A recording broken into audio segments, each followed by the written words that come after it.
How's it going, everybody? Welcome back to Tour Life. It's Yuli and Brody once again, and we've got a banger of an episode tonight, Yuli. I thought it was going to be really, really good because we have Ricky coming off of his win at the Cascade Challenge. Really excited to talk to him because his season so far this year has been anything but predictable, right? As far as what he was expecting was going to happen. So we've got lots to talk to him about. Drew Gibson will also be making his first appearance on Tour Life tonight as well, which I'm excited about. He had some hot takes on Twitter that got a lot of people talking. I think there could be a little back and forth between you two on each other's takes.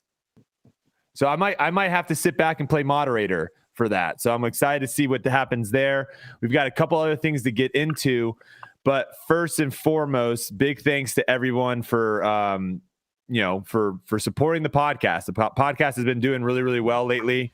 And hey, shout out to Tev for becoming a podcast premium member just now. So that is incredible. Yuli, how are things with you, brother? We're back in Portland. How are things going, dude? Things are going great, man. So first thing is the weather out here has been spectacular. For Oregon/Washington weather. Not a drop of rain, which is a miracle. We're not staying in a place that has AC. This place doesn't have AC, and I'm sleeping fine because it's like 55 degrees at night. It feels great. Oh, I thought a complaint was coming because that sounds like a nightmare situation. But you're right. I thought it would be, but I actually am kind of fine. Surprised that I'm fine. Are you like a guy who sleeps with AC like 65, 68, or are you a 72?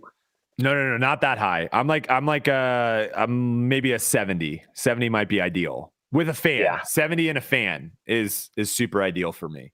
But yeah, the weather's been really great. It's gonna be 55 when I tee off tomorrow. We're off at like 10:50 or so in the morning. Me and Ezra actually get to play together for I think the first time this season, which will be fun. But yeah, it'll be super, super chilly in the morning, and then it'll kind of warm up throughout the day. But the weather out here has been very, very nice. So very excited for that. Let's jump into the Cascade Challenge. Silver event just went down this past week up in what was that? Just outside Olympia? Shelton, I believe, right? Shelton was the city. Mm-hmm. The course is called Shelton Springs. And it was a really, really cool course. It had a really cool combination of some fun shots like out in the open with OB, and then it brought you into the woods, a lot of gap hitting. Like if you were not getting clean off the tee at this tournament, you were not scoring. It just as simple as that, right? Like there was some holes where it's like you have to hit this gap 100 feet in front of you. That's 10 feet wide. If you're not, good luck with that. How did the tournament go for you? What sum it up for me? Quick summary was off the tee I was playing well. I was hitting my gaps. Scrambling wasn't that great, which you had to scramble really well out there. Putting was good until the final round, and I had my best I had my best finish of the tournament. I actually got my first cash of the year in an elite series, silver series / let's go, dude. Yeah, so it's definitely a building block. I can gain a little momentum from final round, last few holes. To sum it up, the putt kind of went awry, and I 3-putted like 3 out of the last 6 holes or something, which is rare for me. That's one of the things I've really been leaning on. I've been putting pretty well this season. And so that was just like one of those things where I could just be like, okay, that's not a normal situation, and I could still, gain confidence moving forward. But luckily I was so well in the cash, it didn't matter. And, I think I took 28th, but if I were to make those putts, I feel like I would have been on the brink of a top 10. You would have pushed me down a spot. Is that what you're trying to say? Which I haven't been able to say this year. So that's how it went for me. What about you? Yeah, it's definitely obviously a lot nicer to kind of get back in the groove of things, if you will. But before we talk about that, I almost forgot. We have another sponsor. We're back. Manscaped is back again. And summer's coming, boys. Summer's just around the corner. You couldn't tell if you were up in the Northwest because, like we were just talking about, it's still very, very chilly up here. But other areas, it is coming, and it's coming fast. Are you ready to unveil your beach bod? Manscaped is here to ensure your body is ready for the wild with their game-changing full-body grooming and hygiene products. Don't be the guy at the beach with the Austin Powers chest hair. And if you grew some winter man, you know what? The least you can do is make sure they're hairless. It's time to get ready for hot guy summer. No, are you big into the hot guy summer? Is that like do you No, I never have. I don't know what that is, but I am into hot guy weddings, and I am getting married in November. So gotta get that Manscaped. Gotta get ideal. Exactly. Made a pact with myself that literally tomorrow it's gonna be nice bod, shaven, the whole thing. Manscaped's gonna help it out for sure. So go to manscaped.com for 20% off plus free shipping when you use the code TourLife. I've actually been I'm obviously in need of it. Like look at my face situation right now. If you guys are listening, I'm almost in no shave November right now. Like it is beastly. So I need to get that dialed in quickly. It's a great product. Like I said, one of the cooler things too that I really like is the boxers. They actually have really nice boxers that come in the bundle pack as well. So definitely check it out. Go to manscaped.com. You can get 20% off plus free shipping when you use the code TOURLIFE. All one word. So capital TOUR, capital LIFE, one word, TourLife, 20% off plus free shipping. Check it out and let us know what you guys think. It's one of my favorite products. And like I said, last time, I said it again, the light that is on the razor is crucial. Absolutely crucial. Very, very nice. So check it out. Thanks again, Manscaped, for sponsoring this podcast. All right, let's jump back into it. Cascade Challenge recap here. I actually played, I want to say, like, I had a good front nine, I had a good back nine, and then I had like a mediocre round. Like those were my 3 rounds. I couldn't put together a full round. One thing that is working really, really well, and I wish I would have gone to it sooner, was the jump putt. I think I want to say I made like 4 or 5 putts outside of 50 feet. And that might be how many putts I made outside of 50 feet last year. 5 putts total. And probably half of those were scoobers. So being back into where I can actually make putts from distance, it's so nice. It makes the game so much easier when you can just throw to 50 feet and make it. Like it makes disc golf so much easier. How was practice this week? Did it come? Are you making those still going into practice? Oh, I love to hear that. The putt feels really, really well.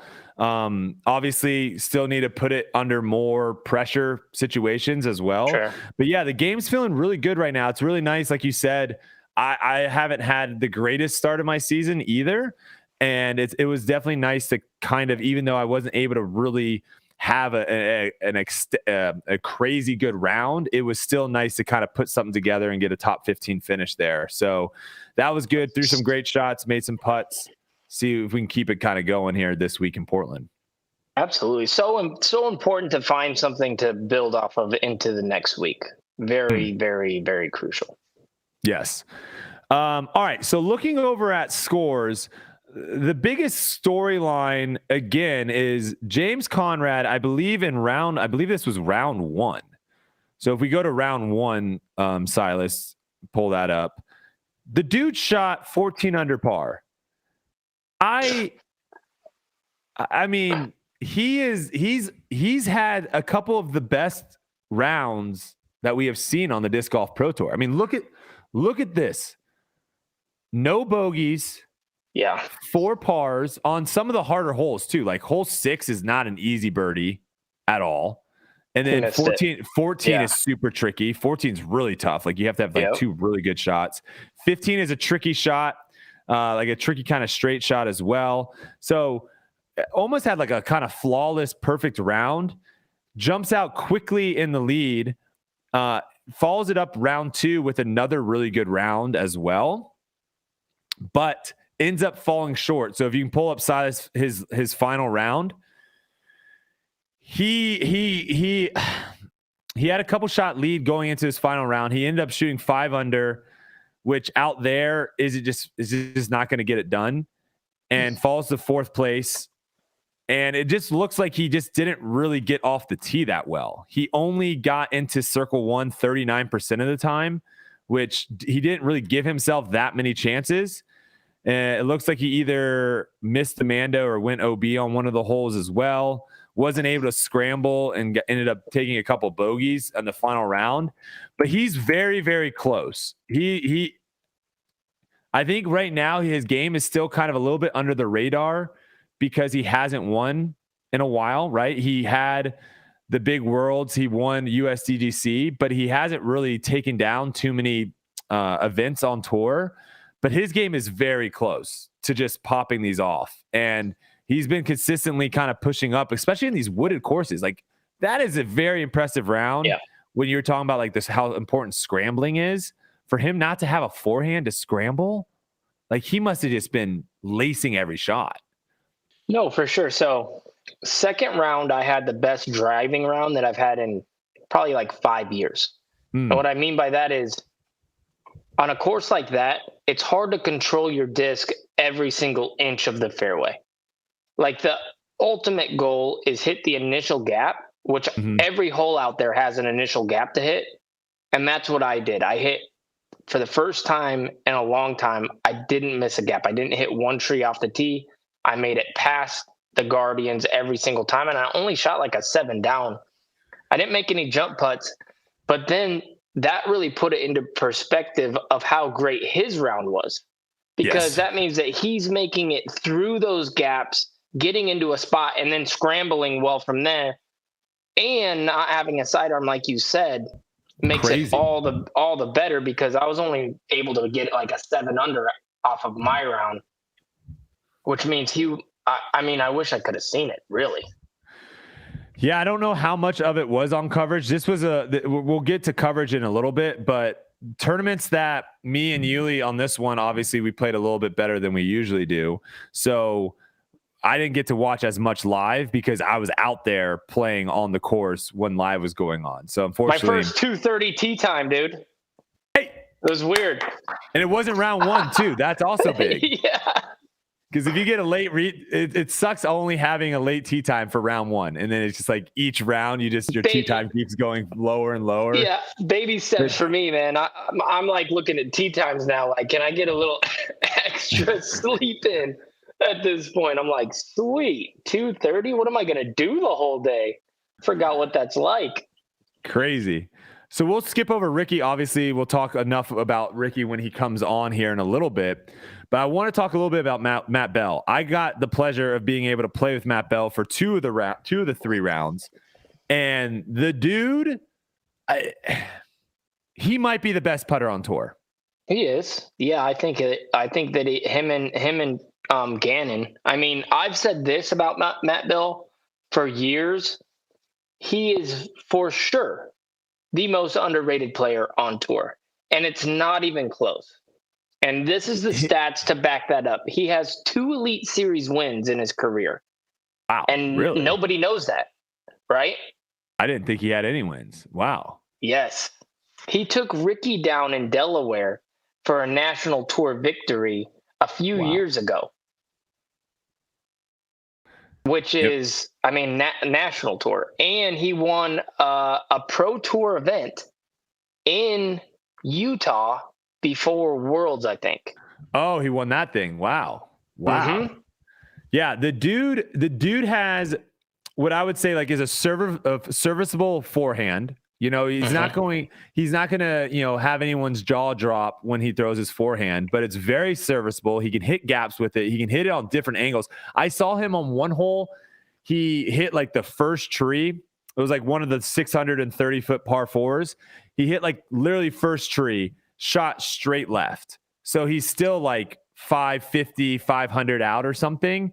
and threw this crazy forehand flex shot that literally missed everything and gave himself like a 60-footer. And it was just like, it was disgusting because he was like, what? Like you should be trying to not make bogey there. And he gave himself a birdie look. Nuts. And then his backhand, very clean backhand, very good hyzer flip game as well. And his putting is just, I mean, you talked about it. His putting is just ridiculous. Anything inside 100 feet, it could go in. He ended up, so hole 8 was like the hole that a lot of guys were throwing like rollers on and getting it up into the basket. And he ended up having, I think he hit an early tree or something. And so he had like 150 in, threw his forehand, spiked it right in the basket, got his eagle. I actually played, the card I played on, eagle had like a tap in eagle, essentially.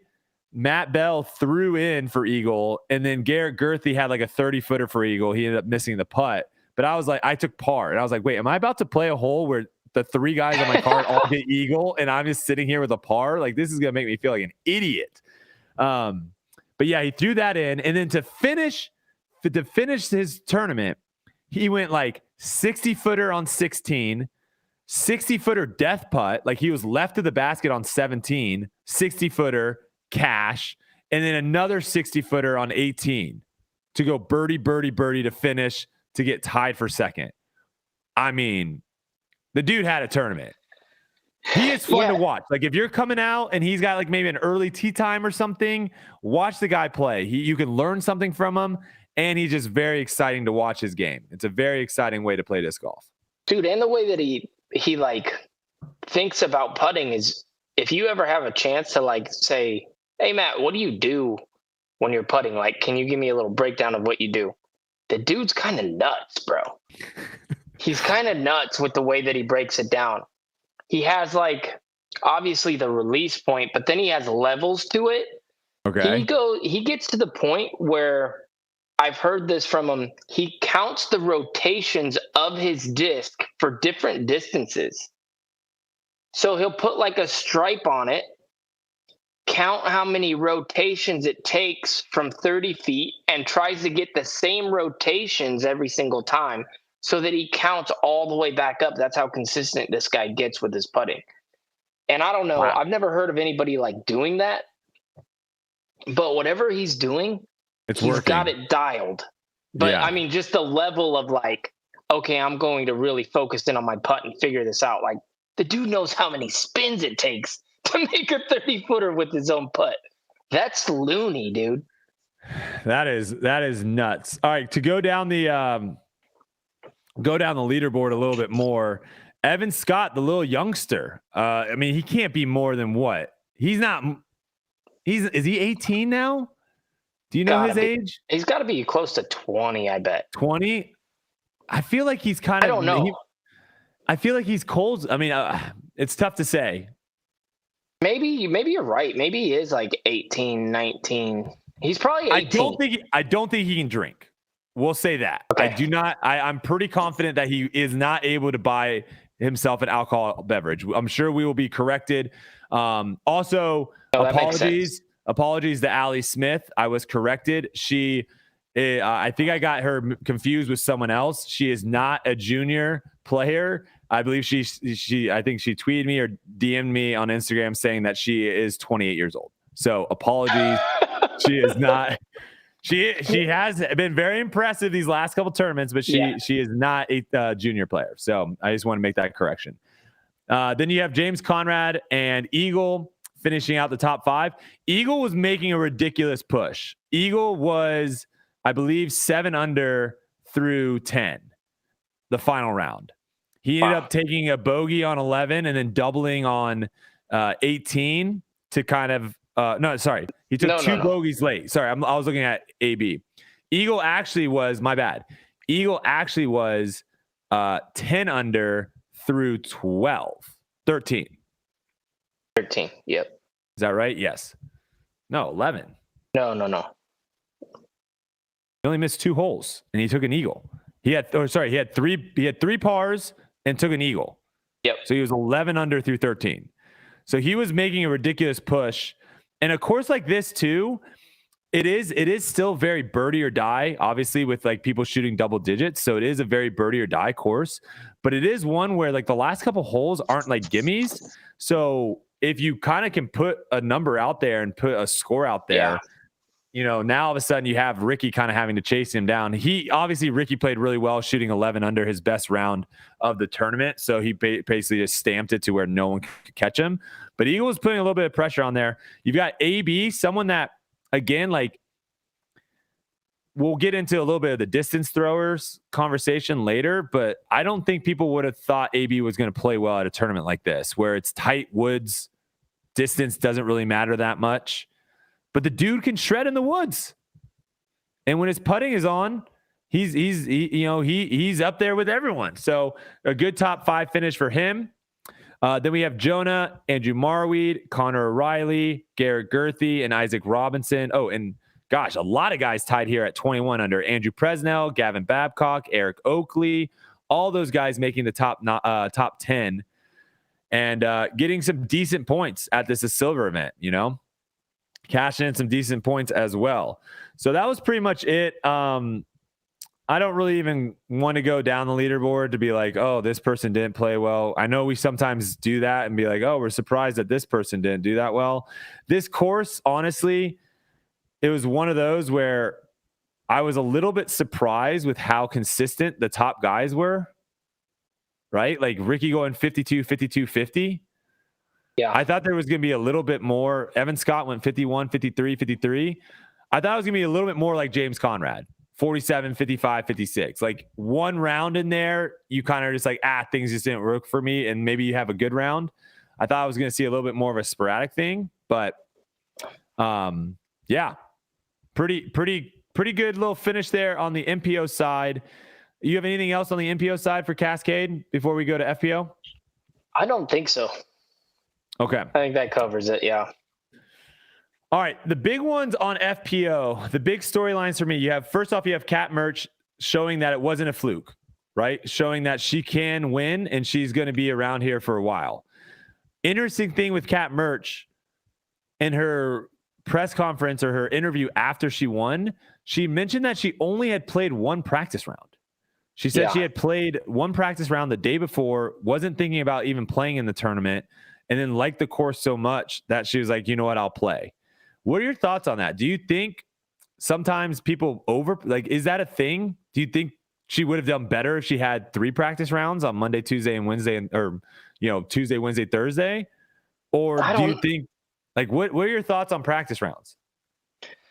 I think it comes down to confidence. Honestly, I think it comes down to how your game is prior going into it. And the practice rounds are good, but I remember back in the day, Kayla Viska used to just fly in, show up, and then shoot a course record blind. And he was like, no, I like doing that. I feel like I focus more when I don't even practice the course. And I'm like, that's crazy. But he would do it over and over and over and over and over again, to where he would just fly in, course record, get a W, bounce. And that was always like kind of mind boggling. And I never had that. I always had to like kind of practice a bunch to kind of get that confidence. But there has been tournaments that I showed up to, little smaller ones, where I had great rounds, just being like point and shoot, not really knowing where the trouble is, not making memories during the practice round to where then you're like kind of scarred a little bit and you're like, okay, I got to stay away from there. Sometimes your first impression of a hole is a good thing.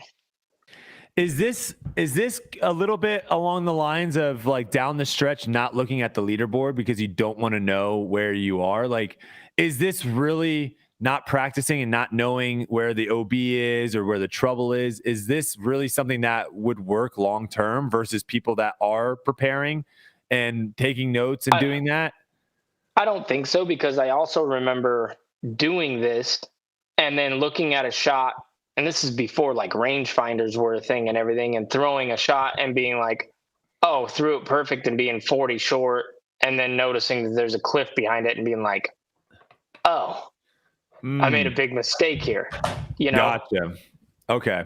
So yeah, I think it was one of those, it was an interesting thing that I don't know if it's something that maybe is like the best option moving forward. But it was impressive to be able to just play once that round and then go out and beat a bunch of people that were out there all week. Yeah.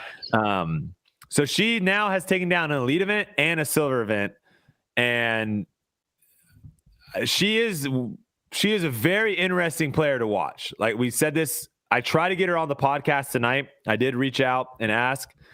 She turned it down, unfortunately. She said, I mean, this week's kind of tough. I get it. A lot of people, I mean, we're about to play a 4-round tournament tomorrow. We only had 3 days to practice 2 different courses, one of which was brand new.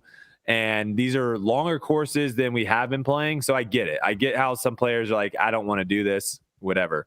But hopefully she'll come on at some point, because she is someone that has one of the bigger, we talked about this when she won Jonesboro. She has one of the bigger, I would say, outwardly personalities on the FPO division. So I would love to have the opportunity of talking with her and just kind of seeing what's going on. All right, that brings me to Sai Ananda. Now, look at these stats right here. Okay, I want you to look at these stats, Yuli, and tell me what are the big differences that jump out. The top one is 1 round or 1 tournament, and the bottom one is another tournament. What jumps out to you right here, looking at these stats?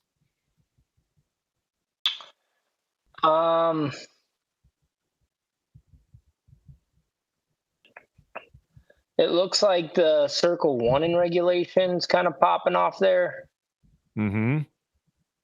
And so I forgot these are probably really small for you. I'm sorry.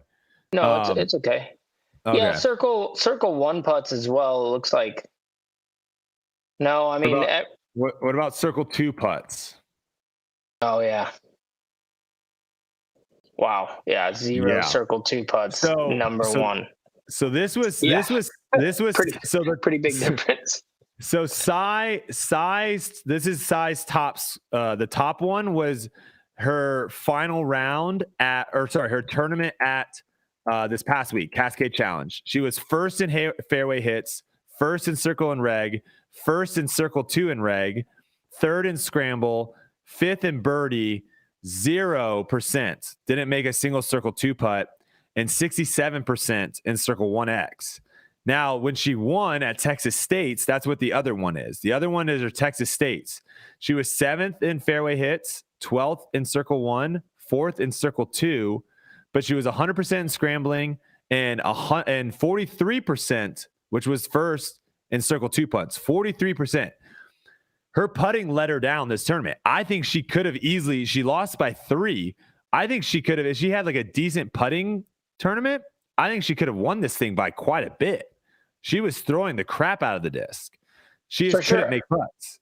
I mean, 43% is a ridiculous number as far as circle 2 putting, though.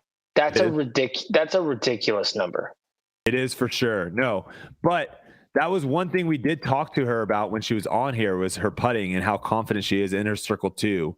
And how, like, she didn't lay up that crazy circle 2 putt on hole 18 that she could have laid up. She was like, no, I'm feeling good. She might be one of those streaky putters that if she's on and her putting's feeling good, watch out. And if she's not, then it's something that she might just be struggling with throughout the tournament. But I was just very surprised with how many opportunities she gave herself, and she just wasn't able to capitalize it. So she is still someone to keep an eye on. Again, Texas State's and Cascade, more on the shorter side of courses that we play on tour. It'll be very interesting to see how she does this week at Portland Open. Holland Hanley, I believe, getting 3rd place, which she did. I believe that actually pushed her in front of Kristen Tatar for Disc Golf Pro Tour points, which just shows you the consistency that she has had this season. We've been talking about her for a while. She's due for a win. She gets 3rd. Maria Oliva gets 3rd as well, tying also with Lisa Fakis. And then you have Emily Beach, Vanessa Van Dyken, Allie Smith, Danny Clydon, and Leica Lawrenson finishing out your top 10. That is all we got on the FPO side of things. And let's jump into, I want to talk coverage. Now, obviously, we did not get the chance to watch as much as we usually like to watch, but I did see a little bit. And then obviously I pay attention to what's going on in the social medias, and quality was an issue again. It seems to be a theme right now with Woods Golf. They are really struggling to be able to create the same type of quality that they do, or rather that they have when they're out on golf courses or courses that, aren't heavily wooded. I was surprised by this because they did bring in that. I don't know do you know what that thing is called? The big Wi-Fi box thing. Do you know what that was called? No, but I know what you're talking about. Yeah. They had it kind of by tournament headquarters.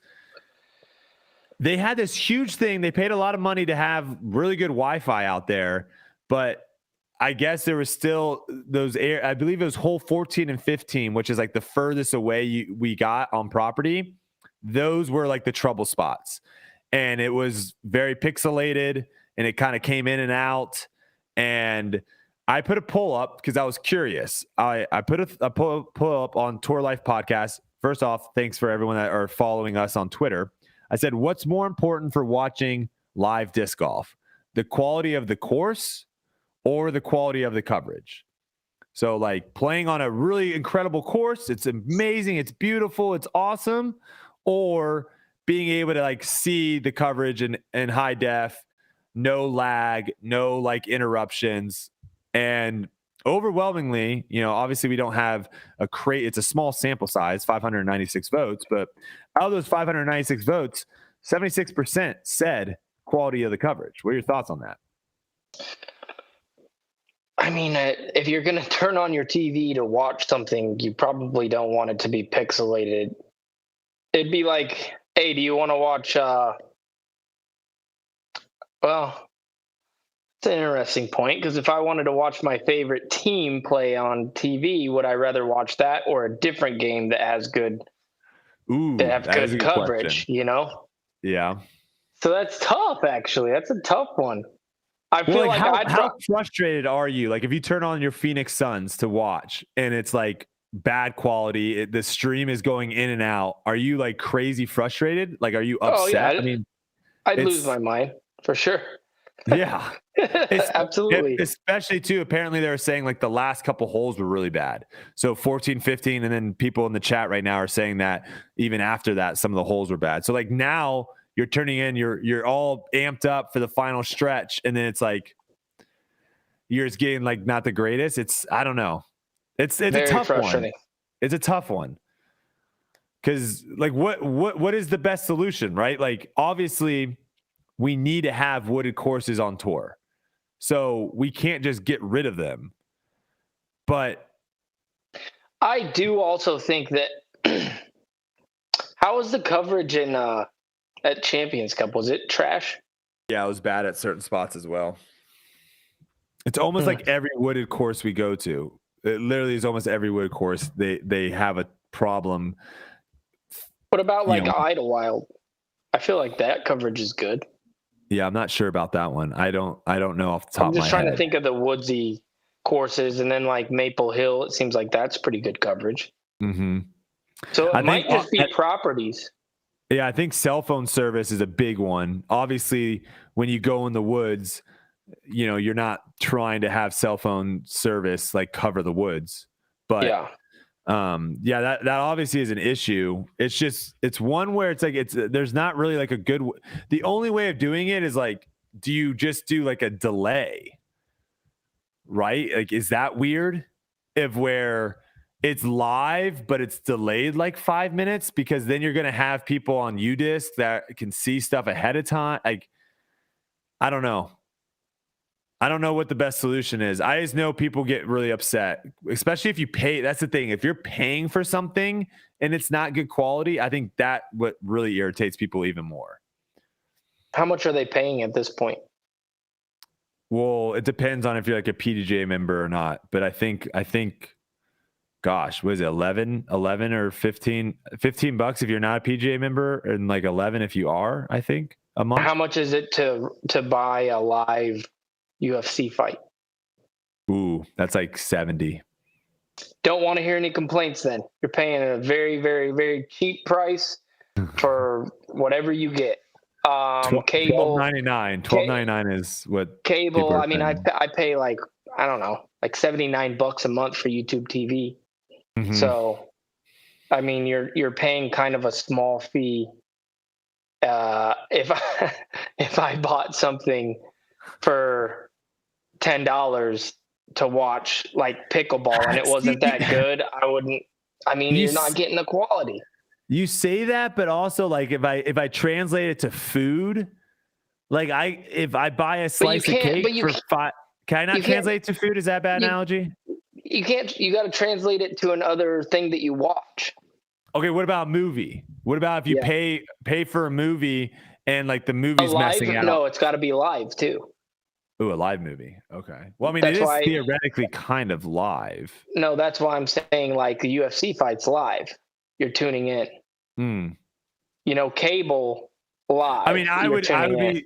I get it. It's tough. It's tough to think of something. The movie. I only said movie because it's like roughly the same price as a subscription to Disc Golf Network. Where obviously a UFC fight, you're paying $80. If the coverage is trash, I'm gonna get super so mad. Pissed. Yeah. But what if the UFC fight was only $10? You wouldn't get as pissed. I wouldn't get as pissed, but I would still be upset because it's like, and also just at the end of the day, it's not a good look. Like that ultimately is the big issue here. Is you have obviously the side of where, you know, your customers are unhappy with the product that you're providing for the money that you're charging, but also I'm just as an organization, it doesn't look good. Of like, I'm getting to a point with this though. Yeah. Okay. So my point is this. If they charge $70, would you buy it? And would that extra money guarantee good service? $70 for a month. That's a great question. You see what I mean? Would you, if they charge $70 a month and the service was impeccable, never went out, never pixelated, would you buy it? Oh, I don't know. That's tough. Is it worth it? But I buy UFC fights almost every week. I know. Not every week, only the fights that I like to see, but I have no problem paying that amount of money. I know, and usually it's just me watching, which is. But does a UFC fight translate the same as like a disc golf pro tour event? I don't know. Well, it depends on what kind of, like, I'm a huge UFC fan. So are you. Yeah. And so that's something that I want to consume, and I'm willing to pay a high dollar amount to consume it and enjoy it. Now, if it was $10 and I got a bad thing, it wouldn't be the same. So what I'm saying is I think it's to the pro tour. If they are trying to charge a low fee so that everybody can watch pixelated stuff, is that the right motto? Or is paying a higher price, never pixelated, is that the right model? Are we going for quantity or quality? I just put a poll up on our live chat, so we will see very soon what people decide. I forgot I could do that. So thanks to whoever said you could do that. That'll be cool to kind of see the results. No, it's a very good point. It's a very good point of like, are you getting what you paid for type of thing? I don't want to go too much into this, but a thought that I had as well on debate night, I don't know, we filmed it early this morning and I don't know when it's going to come out, but an additional thought I had, because Dustin originally brought it up and I liked it a lot. I think what the Disc Golf Network should do is they should offer free coverage every round. Every round is free. You can watch free coverage. If you want to watch every shot of a certain card, so now you have your feature cards, and you want to have different commentary for those feature cards that are just talking about those players, and you want also to have like a boom mic or something close to those players so you can get interactions, you can hear them talking to their caddies. That's like a separate feed that you pay for. So you can pay no money. By the way, this poll is, it's 96% no. So clearly that is not the number. Maybe it's 50. We would have to go further down. 70 right now, no one's buying it except for 4%. So very, very low. But what I was saying is like, what are your thoughts on that, of where everything is free? If you just want to watch live, it's free, But if you really want to get like the nitty gritty and like, oh, Yuli's on feature card, I want to see every single shot of Yuli and I want to hear stuff about Yuli, like then you charge $10 a month for that feed. And that's what you get as a Disc Golf Network subscriber. So then the live gets the most views potentially. And I think that's one of the issues that we're having right now is like, I feel like we're stunting our growth a little bit by not having it free for anyone to watch. Right? Like I feel like that is stunting the growth a little bit. I mean, we have free. It's called post-produced product. It's free. I know, but that's not the same as live. So I don't know. I was just thinking maybe you'd still have a lot of people purchasing the Disc Golf Network subscription if you gave something like that to them. Because that would be cool. Like a separate feed. Yeah, but if you're going to post, I don't know.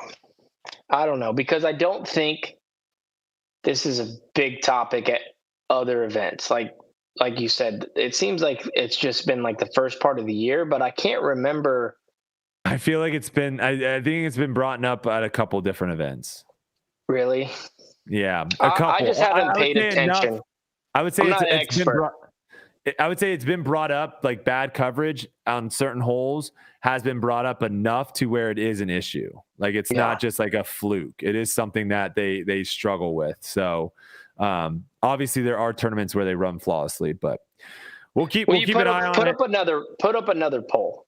You want me to change the put up this poll. Okay. For the quality, is the $10 worth it? For the quality of DGN, is $10 worth it? Okay, that's a good question. I feel like that should give you your answer. Okay, that's a good question. We'll see what they say. We'll give some people some time to vote on that. All right, last thing I want to talk about, coverage. This was something that was brought up. I ran into Brian Earhart in the parking lot this week, and we talked a little bit about the course, and then he ended up actually DMing me. And this is one of the things that he said in the DM, and I wanted to bring this up because I thought this was very interesting and something that I actually, the little bit of coverage that I did watch, noticed. And I was like, oh, that's interesting. So he said commentators no longer name discs. He said that commentators have been encouraged to not name discs on coverage due to certain manufacturers complaining. Wouldn't give names of who, but my guess is, if I'm Innova, MVP, Discraft, Latitude 64, Dynamic Disc, whoever I am, Lone Star, and I have become the title sponsor of an event, I don't like hearing my competitors get shout outs on live for their discs.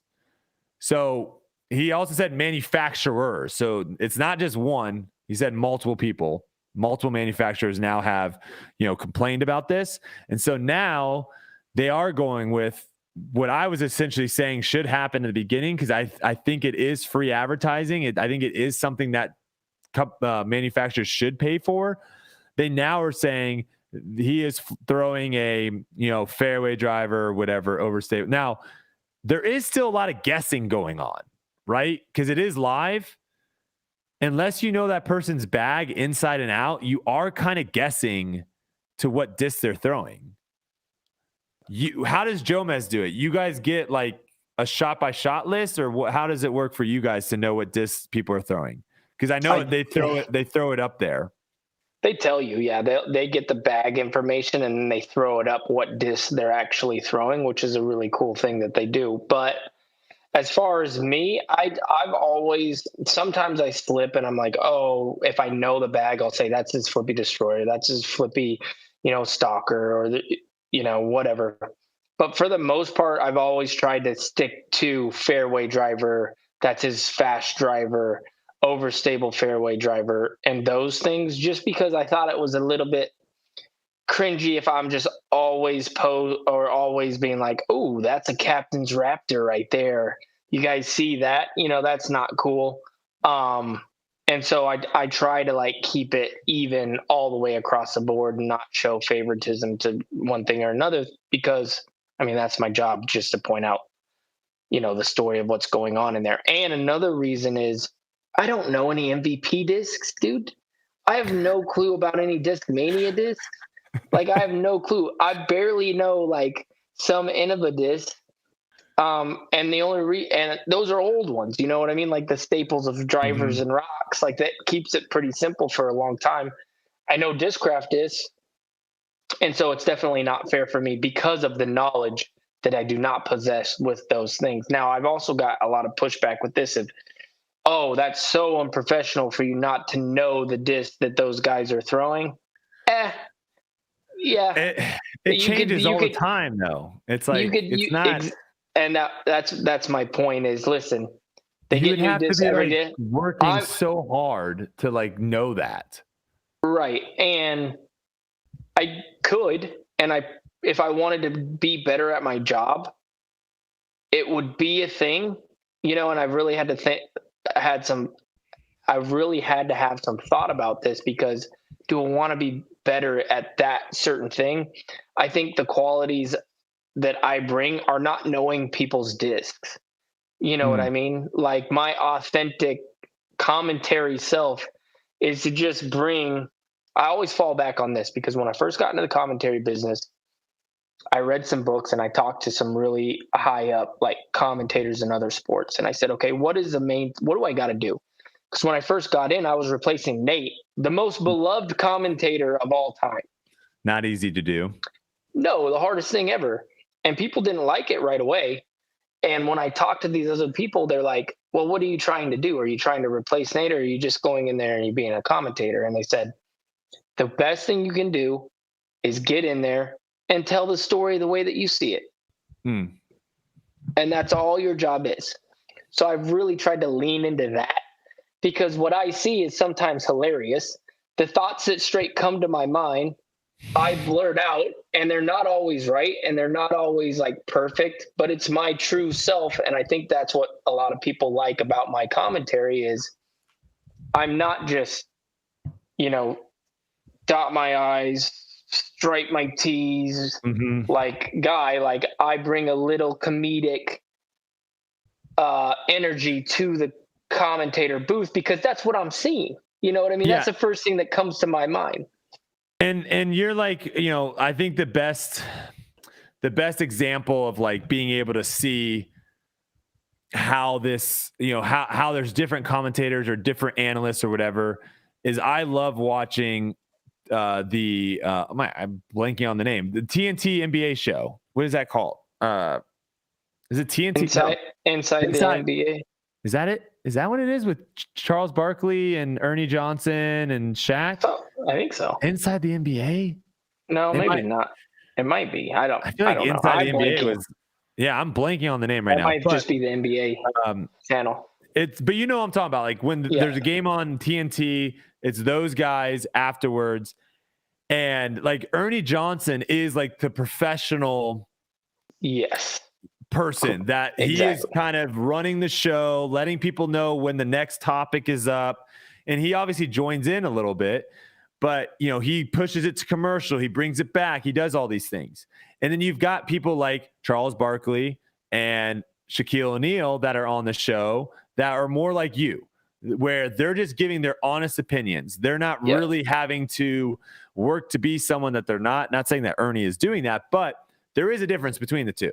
Yes. And I think that's a big thing in commentary, is like having someone that is just going off, like you said, kind of off the cuff of like what is going through their brain and doing it in a way that is very interesting. But then you have to have that compliment of someone that is kind of, because to me, what like Jomez is Jomez is not like live commentary. Right. Jomez is two guys or three guys that are sitting down watching disc golf and like hang out. It's literally like, I feel like I'm sitting down watching it with you guys. Right. And we're just hanging out talking about disc golf. That is a different vibe than what I think like the Disc Golf Pro Tour live coverage should be, because you guys aren't like sending it to like specials. You guys aren't sending it to like an interview. You don't have an on-course person that you're not sending it to a commercial. There's so much other. So that to me, like, It's more of a sit down and talk, hang out. And I think that's why people really like watching that post-production, but I just don't think it works for live. Right. But back to my point, like Barkley doesn't know everything about everybody. Yeah. You know what I mean? And people like that about him. Like he says things, but another thing about Barkley and Shaq is they're both MVPs of the league. Yes. They have so much knowledge about the game of basketball. Yep. You know what I mean? And that is one thing that I have. Well, it's not like I'm just like a 920 rated person, like going in there and not really knowing, like, no, I actually have seen more disc golf than almost anybody. Like I know what I'm talking about, and I can bring that other side of things as well. And you're still like in it. I think that is key, because I think there is a difference when you have a commentator that is a world champion or has been there, done that, but has been outside of the game for a very long time. You know, someone like a Ken Climo, for example, like he still, like when we had him on the podcast, he still talks about how he watches coverage. He pays attention. He knows what's going on. So if you brought him into the mix, he wouldn't be an alien. He wouldn't be a form like, who's that? What are they doing? So you still, I think, have to have someone that's like in it, watching it, and living and breathing it, talking to the players and all that stuff. So last thing I want to talk about before we have Ricky come on here in a little bit is Hunter's take on Grip Locked. So if you guys don't tune into Grip Lock, you got to tune into Grip Lock. Comes out on Mondays right here on the Foundation Podcast on YouTube.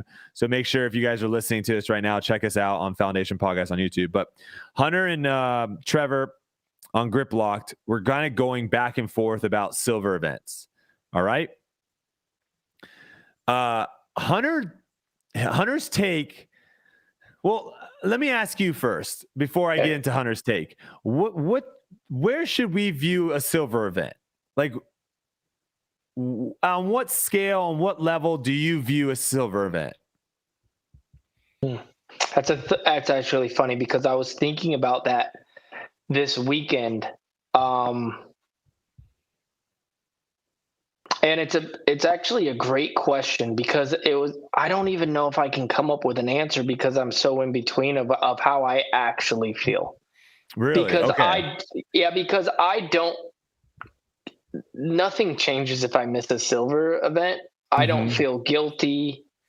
I take a weekend off at a silver event, and it's not that cool. Now, then I think, okay, that's great, but what if you won a silver event? How would you feel?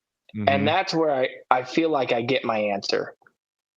It would be cool, but it wouldn't be that special to me. Like right now, with where I am in my career, that would be a nice boost. It'd be a great boost to be talked about for a week, to be able to go into featured cards for a little bit and playing well, and people know that person's playing well and winning at a high level. But even at the point of my career, like it wouldn't do a lot for me. You know what I mean? And so I personally don't look at Silver Series as that big a deal. Okay. So Hunter's take is like, he is like, doesn't even view it as a Disc Golf Pro Tour win. Now I don't either. I don't think. Okay. So you and Hunter agree. Interesting. Okay. So this is my take on it. I agree to where there needs to be a separation. So if player A has won 4 times on tour and player B has won 4 times on tour, but player A has 3 elites and 1 silver, and player B has 3 silver and 1 elite, I don't think when you're talking about them that you basically just leave those out. I think you have to put those qualifiers in. You can't just say player A and player B are both 4-time winners on tour. I think you do have to say elite versus silver. Now, this is a little bit of a pushback that I will have. Some of these silver events are not that much easier to win than the elite event. I have the answer for you. Okay. What do you got? Here's the answer to that question. Wait. I got an answer for you first. For the quality of disc, for the quality of the DGN, is $10 worth it? We got the responses. 63% say yes. So 63% are satisfied for $10 DGN. All right.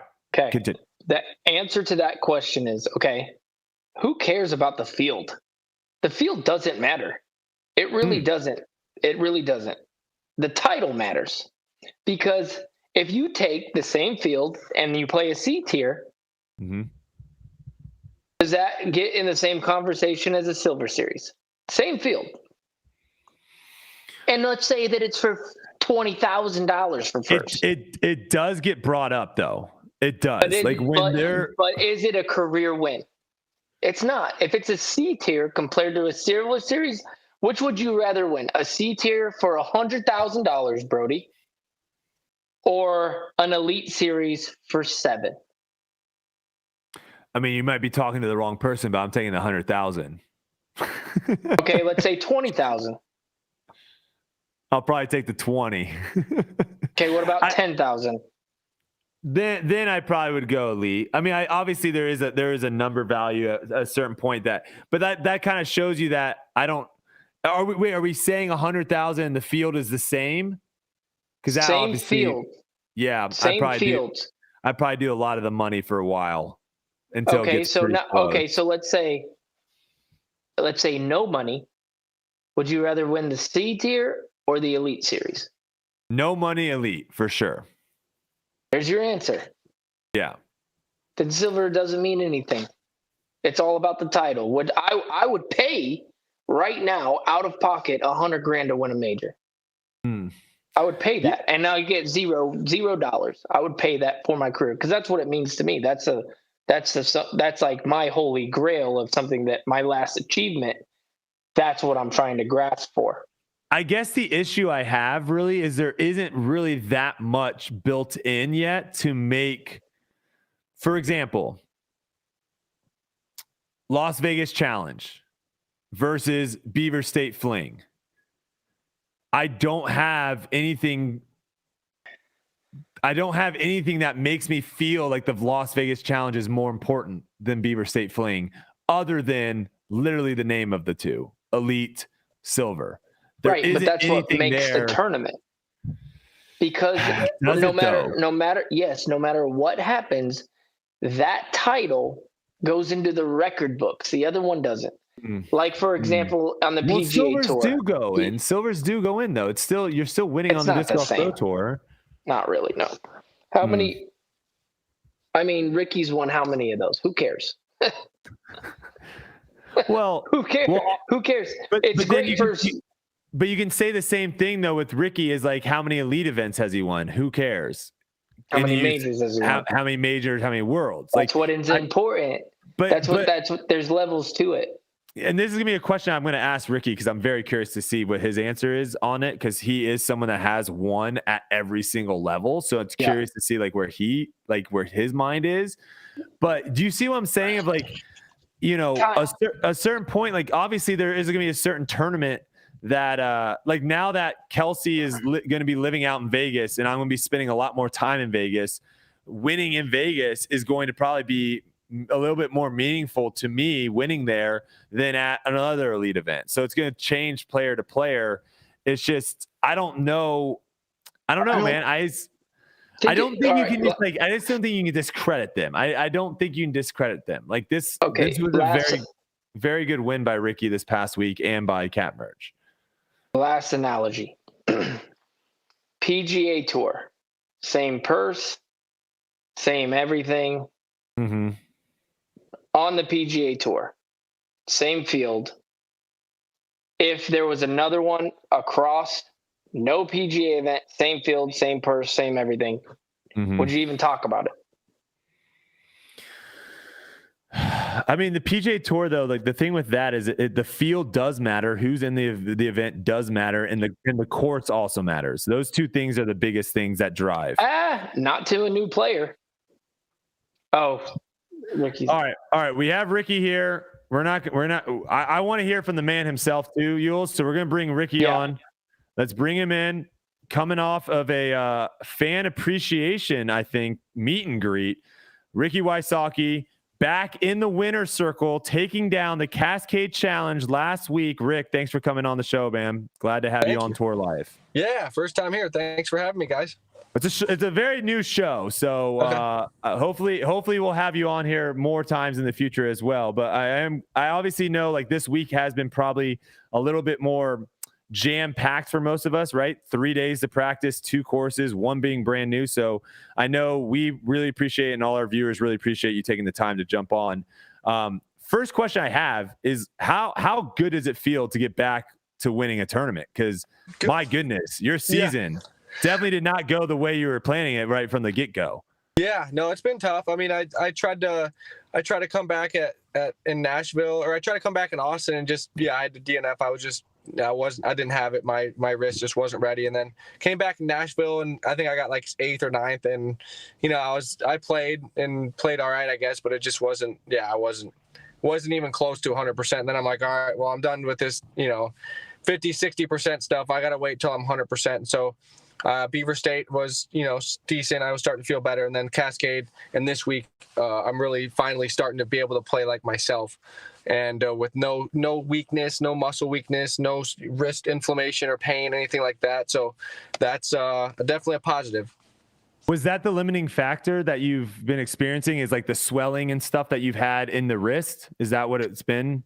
Yeah, like I could throw a disc, but like I could just, like, me and you really played like a round, but I would just play like with putters and stuff, and I would just throw like 50% shots. So obviously coming out to a course like this would not be in the realm of possibility of like a month or 2 ago, just because I could only throw super short shots.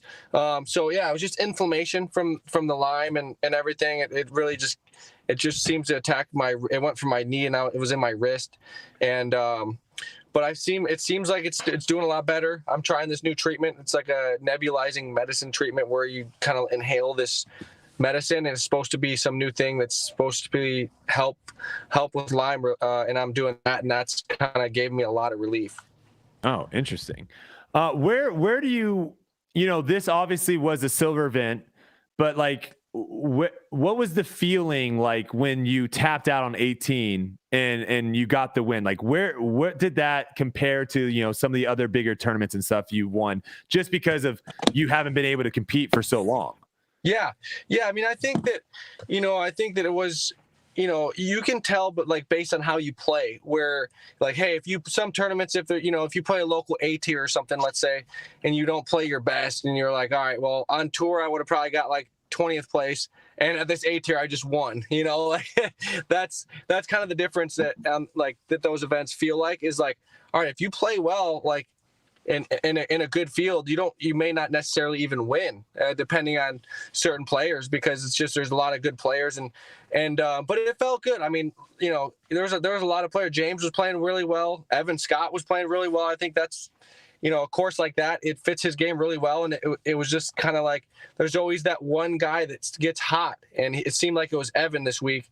And he made a lot of putts. He has a lot of game. He throws sidearm, throws backhand. He's from South Carolina, and they got a lot of wooded holes and wooded courses, just like. Do you know how old he is? We were questioning that. I think he was like, so my brother used to play junior tournaments against him. He was like, I think he's only like 18. Okay. Yeah. That's what I guessed. All right. Yeah. Nice. We misaged someone last week, so I want to make sure I didn't do that again. But okay. So yeah, Evans, I've played with him a little bit. He's an absolute baller as well. And you can go and watch back the putts that he made. He was making putts from all over, which is kind of what you had to do at that tournament. It was very hard to get to the basket on a lot of holes. So yeah, putting was huge.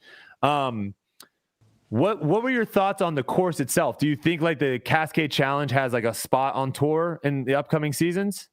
I think it's not. I wouldn't say it's.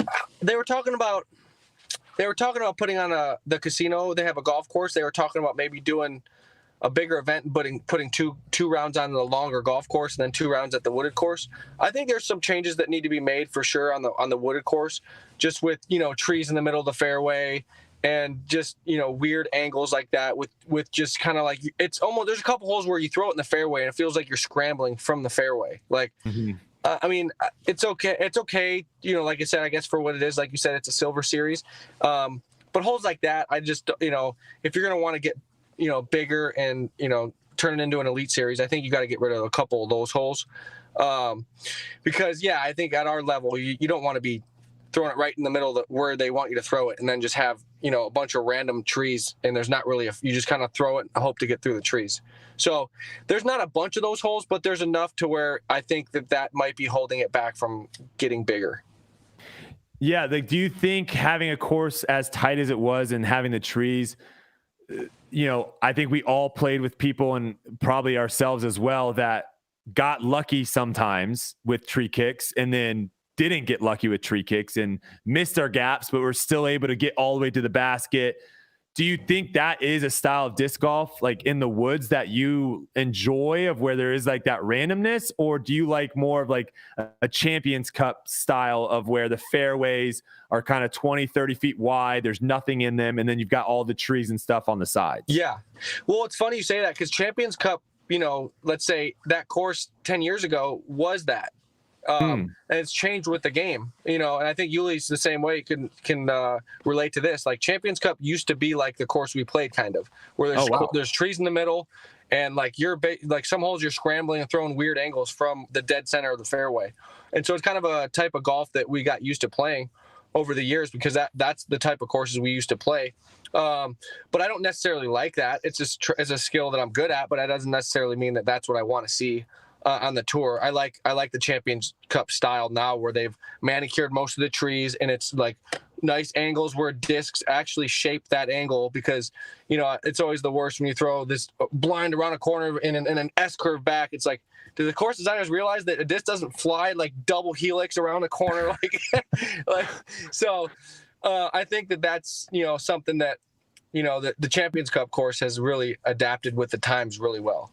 Do you think there's a place on tour for like a shorter, let's say that Shelton gets cleaned up, right? There's none of that randomness left on the course, and you have those shorter holes, those 330 to 360 foot, like tough little tunnel par threes, but you have a bunch of them. Do you think there's still a spot for a course like that on tour, or is the game really moved past that? Like, kind of like, you know, not lots of tournaments, but maybe like one a year, to where it's like, oh no, this is a different style. It's more of a birdie fest as far as par threes. Do you think there's room for that, or is the sport completely moved past? Like, I was just going to say, Simon, when he came on, he mentioned having like a par 54 tournament where the course is par 54 and like putters and mids are like off every tee. Yeah, I mean, I think that, to answer your question, my first thought was like we have moved past that. But I also don't think that it's anything wrong with, like, as long as everybody knows, like, hey, this is a kind of like a flex week. If you want to play this week, you know, it's not necessarily the Pro Tour caliber course. I mean, it is, but it's just a different style. And so make it like a week where people can play it. And if you want to play that style of golf, you can. But yeah, I mean, I think it just depends on how many Elite Series events you want to have on the tour. Because I would like to see it. I know in like traditional golf, there are some tournaments that those guys go to where the winning score is in the 20s as far as under par.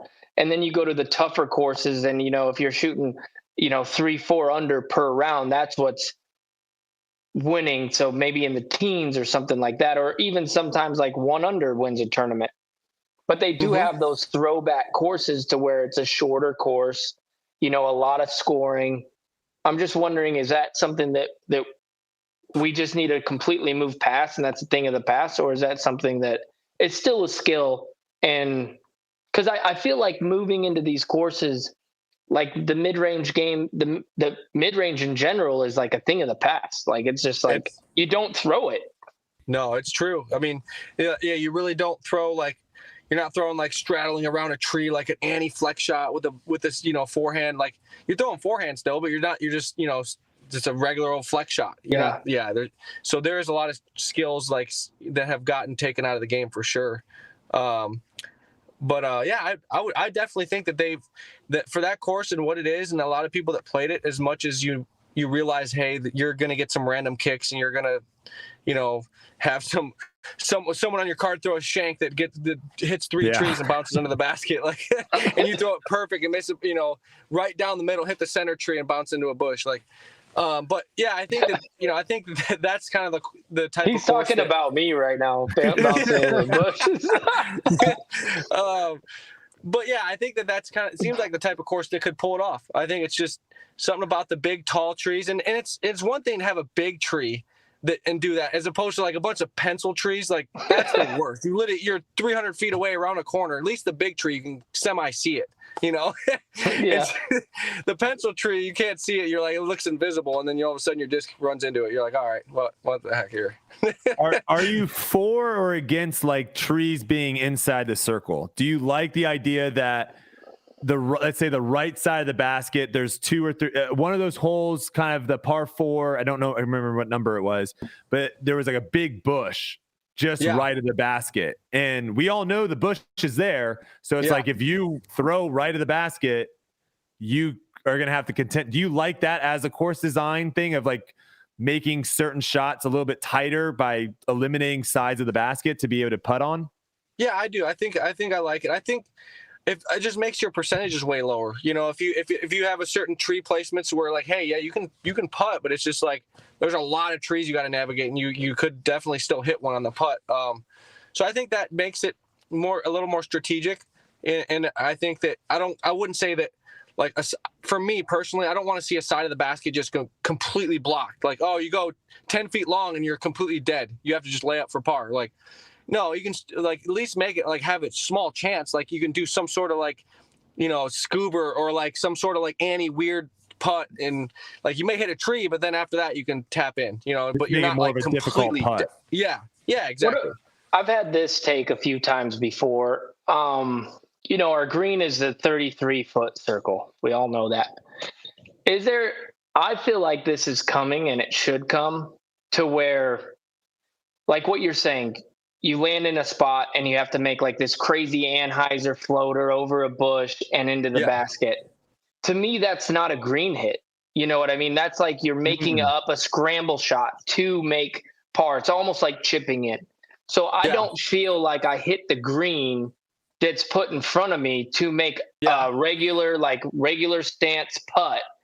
I've always felt like the greens should be marked to where it could be a 40-foot green, but on the right and the left side, you're off the green, and now you have a tougher putt because you might have to like throw it over something or through a branch or something like that. Because there's plenty of times where we throw a shot and we could be 12 feet. It's the hardest 12-footer you've ever had to putt, and then you miss it because you don't have a look, like you're having to do a Brody scuba over the top, and you miss it, and then that counts as a missed putt in the circle.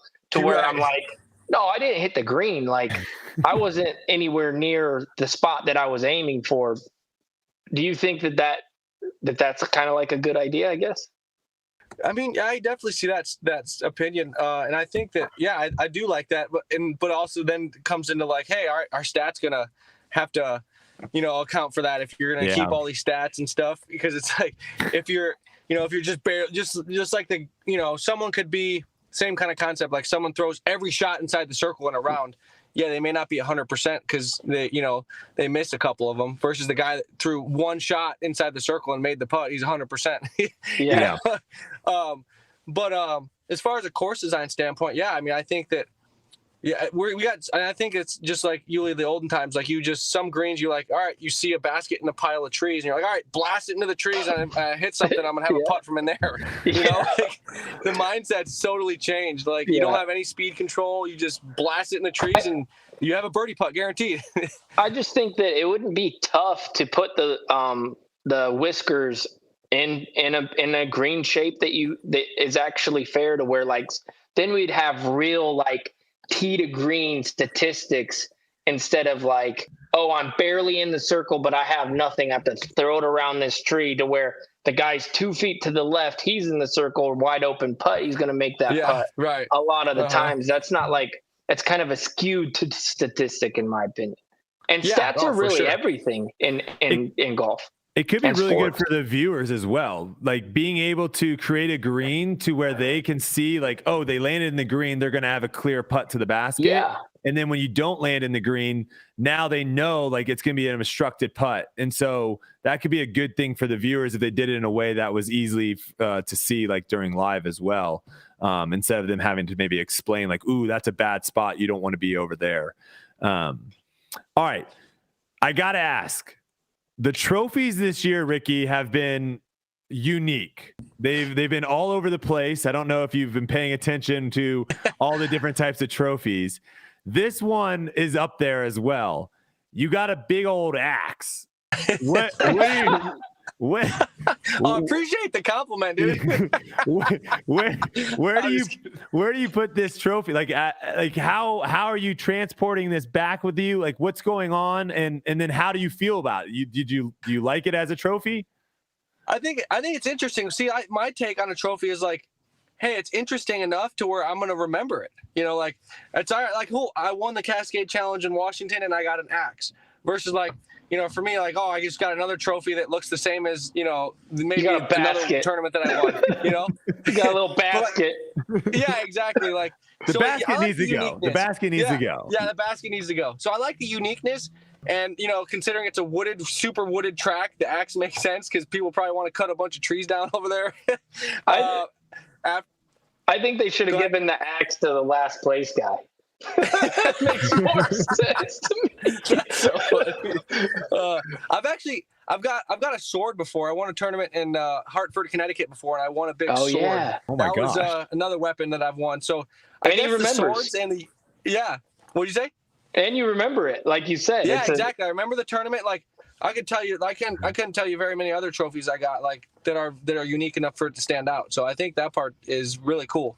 Are you flying back with it, or are you driving back with it? I'll probably just have a friend just put it in their car and drive it to Dynamic Disc Open, and then just get it there. Okay. So yeah, I'm not flying with it. I don't. I was just thinking about, you know, the trophies that we've had this year, and if someone were to have won all these trophies and put them in their like trophy room. Mm-hmm. It would be very interesting if you brought in like an outside person and was like, hey, let me show you my trophy room. And they walked in and it's like a belt buckle, a cowboy hat, an axe, a guitar, some basket looking trophy thingy. Very unique trophies. So I always am curious as like how the players view them and like what they think. Obviously you winning, you're going to have a little bit more of an attachment to them than others. Yeah. But I think I'm indifferent, I would say, on like the unique trophies. One thing that I think is like a cool thing is having a trophy that you get your name or something inscribed on, and then you get to keep that for that year, and then you return it to the next year, and it kind of gets passed on. You guys would probably know better than me if there is a trophy out there like that right now. I think USDGC has a big trophy that is etched. I don't know if you get to take it home, but I know you're etched in on that trophy. Okay. Yeah, I think President's Cup as well. Team USA and everyone on Team USA has been etched in that every year, so that's always great. Yeah, to me that's kind of like that's a cool thing to kind of. Yeah, I was gonna say the Europeans might have something to say about that this year. We'll see, but that's kind of a cool thing to just kind of have something like that 20, 30 years from now, someone can be looking back and be like, oh, this is the tournament that Ricky won to, whatever it is. I think that's always a cool thing to kind of have. I will say with the trophies though, like, are you more of a consistent guy? Does that matter? Like next year, if they gave out a chainsaw, are you like, oh, whatever? Right. Or do you like the idea like next year it's another axe? Like, do you like the consistency or do you not care? I think I don't really care unless like what you said is unless they're doing the tradition, like it's the same trophy and then they're etching the names. I think that is something like it's kind of sets like some sort of precedent for that event. Like Yuli said with USDGC, like, all right, we got a standardized trophy and we got, Gannon Burr and James Conrad and all the USDGC champions on there. So I think that would be really cool. But unless you do that, I think that, it could be whatever. And I think that, Yeah, it's cool promotion for the tournament too. If it's a good trophy, it's good publicity, Yeah, obviously. But like, if it's bad, it could be really bad publicity as well. I think now seeing the axe, I think bringing it, you have to bring it back. You have to give an axe every single year. Otherwise, next year, what if they give the next guy a little basket and he's like, "Where's my axe at? Man, this sucks." Right. I flew all the way over here to win an axe, not a basket. I gotta say, the chains is literally the worst looking trophy of all. It's just, I've talked about this before. It's like won a soccer tournament. They gave you a soccer goal. It would look weird. Like the basket's just not a good looking trophy. Stop giving away basket trophies, please. Okay. All right. I got to ask, one of the bigger stories that happened going into the season was you no longer having your tour manager, Ari, on tour. She was someone that, you know, whether you wanted to or not, you knew that she was out there watching you play with her famous, you know, woos and all that after you making big putts and all that. Do you want to talk a little bit about like what kind of like why the change happened this year going into this season? Yeah, definitely. So, yeah, I mean, it was kind of so she started with me, I think it was like 4 years ago or something. So yeah, she definitely like started that, you know, she came up to me at a tournament, was like, "Hey, I think I could help you out a lot." And this was in Vegas, I think, like basically organize your life, do laundry, organize your life, basically be like a tour mom type of thing. So it went really well. And then it turned into like, you know, her, you know, just constantly doing tasks of like emails with sponsors, the point of contact with my tax guy, let's say. So she, you know, dealing with taxes, dealing with all that stuff. So it was, you know, it transpired into a great gig for her. And it was great for me as well because it kind of allowed her to focus on all the back end stuff, and I could just focus on practicing and playing. But then over time, it just kind of turned into, I just travel with the same person over and over again. Just kind of like, you know, I'm sure I was doing things that she didn't like, and she was doing things I didn't like, and so that kind of like just ran its course, and we just kind of mutually decided like, hey, she's back in California now. After that, she went and caddied for Emerson at the OTB Open. So yeah, she's back doing that. And then now I got Fern, Emerson's old tour manager and caddy. So he's kind of, so it's kind of cool to see that culture expand with the players and the players that really need that. And I think that she really started that, and I'm thankful for that she did that. And kind of paved the way for the new generation of potentially players and managers / caddy roles. So this new guy, Fern, we brought a picture up here. This is the guy that you're hugging right here? Is he? So he's a caddy / tour manager as well? Yep. Yeah. So he'll do basically managing stuff during the week, and then, like I said, you know, point of contact with sponsors and, you know, Airbnb my house out, just going back and forth with the property management, just all that back end kind of stuff. And then during the week, caddying, you know, for practice rounds, and then for tournament rounds, caddying as well. So it's kind of a double role. Yeah, and I think it's definitely something where obviously right now I don't think it doesn't make financial sense with just how low the payouts are in tournaments to have someone on simply just for caddy duty. So that's definitely really smart that you're able to have someone that can do other things as well. Because it just, until the purses get way higher. I mean, even the people on the PGA Tour where their purses are, so much higher than what we play for. There's a lot of caddies that are really struggling when they're, when their guys aren't cashing that well. They live off a stipend that's not that great. So that's really cool to see. And I'm always a fan, because to me, one thing I think that is missing in live, and I haven't been able to watch too much of last week's coverage, so I don't know. Are you a big talk guy with your caddy? Are you and Fern discussing certain shots? Are you guys talking about there's OB up here, or are you still kind of all you and he's just carrying your bag? Yeah, so mostly falls in the category of he's just carrying my bag basically, and then if he's, obviously he's learning my traits and learning things. If he sees me going down, a bad place mentally, just getting down on myself, he'll just say a couple, positive pick-me-ups, stuff like that. But as far as course management and stuff, most of that's me.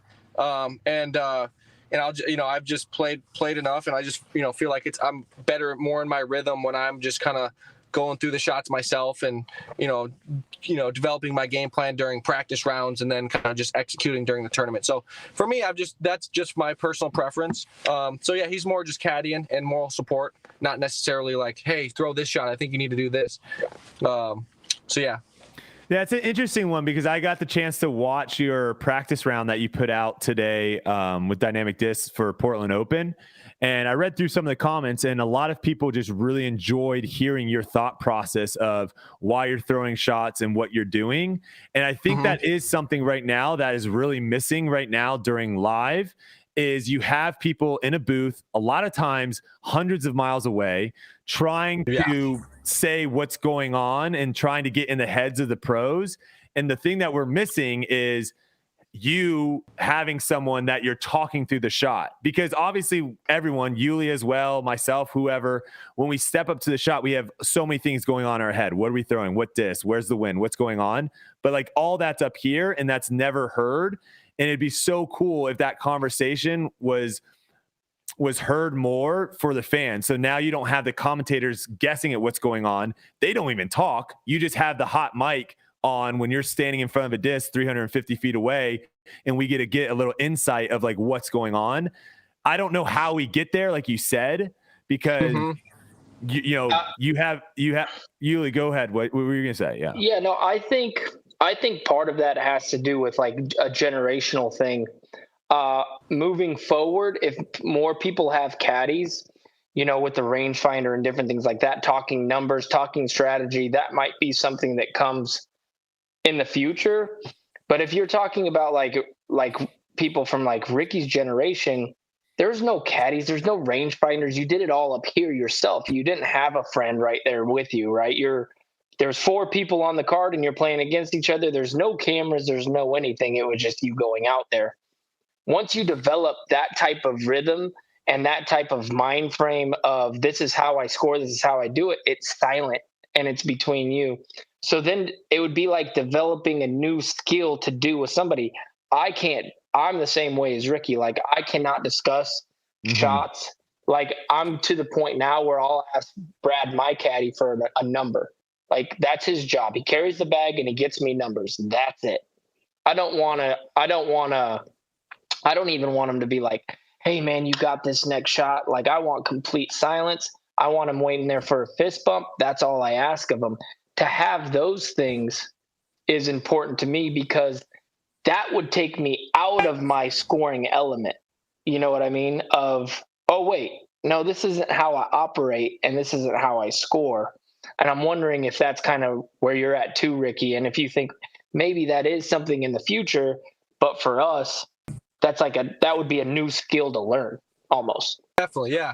No, that's a totally a great point. And something that like what you said, Brody, I think that would help is sometimes when you play on a live card, like the first couple cards, and they'll ask you about your bag and like, hey, I'm throwing, driver on this hole and I'm trying to get, but you could actually expand on that and say, hey, I'm trying to throw it to the right of this tree on this hole. And so then if you miss your shot, then they'd be like, all right, Ricky was trying to land in this landing spot, and then it looks like he missed his landing zone. He's behind this tree a little bit out of position. That's so good. You can kind of like tell him your shot and be like, hey, beforehand, so that way when if I already tell him, I'm not like getting myself out of my comfort zone, but I can also portray to the live, whoever it is, like, hey, I'm trying to throw it to the right of this tree or blah, blah, blah. And then that kind of solves that problem to where you can still give that insight. So it's that much more exciting. Like you feel like you're a part of it. Like, oh, Ricky's, he missed his shot, or like he threw it right in the perfect landing zone. So I think that might be a good way to kind of bridge the gap between like the players that don't necessarily talk through their shot and also being able to portray with the live crew.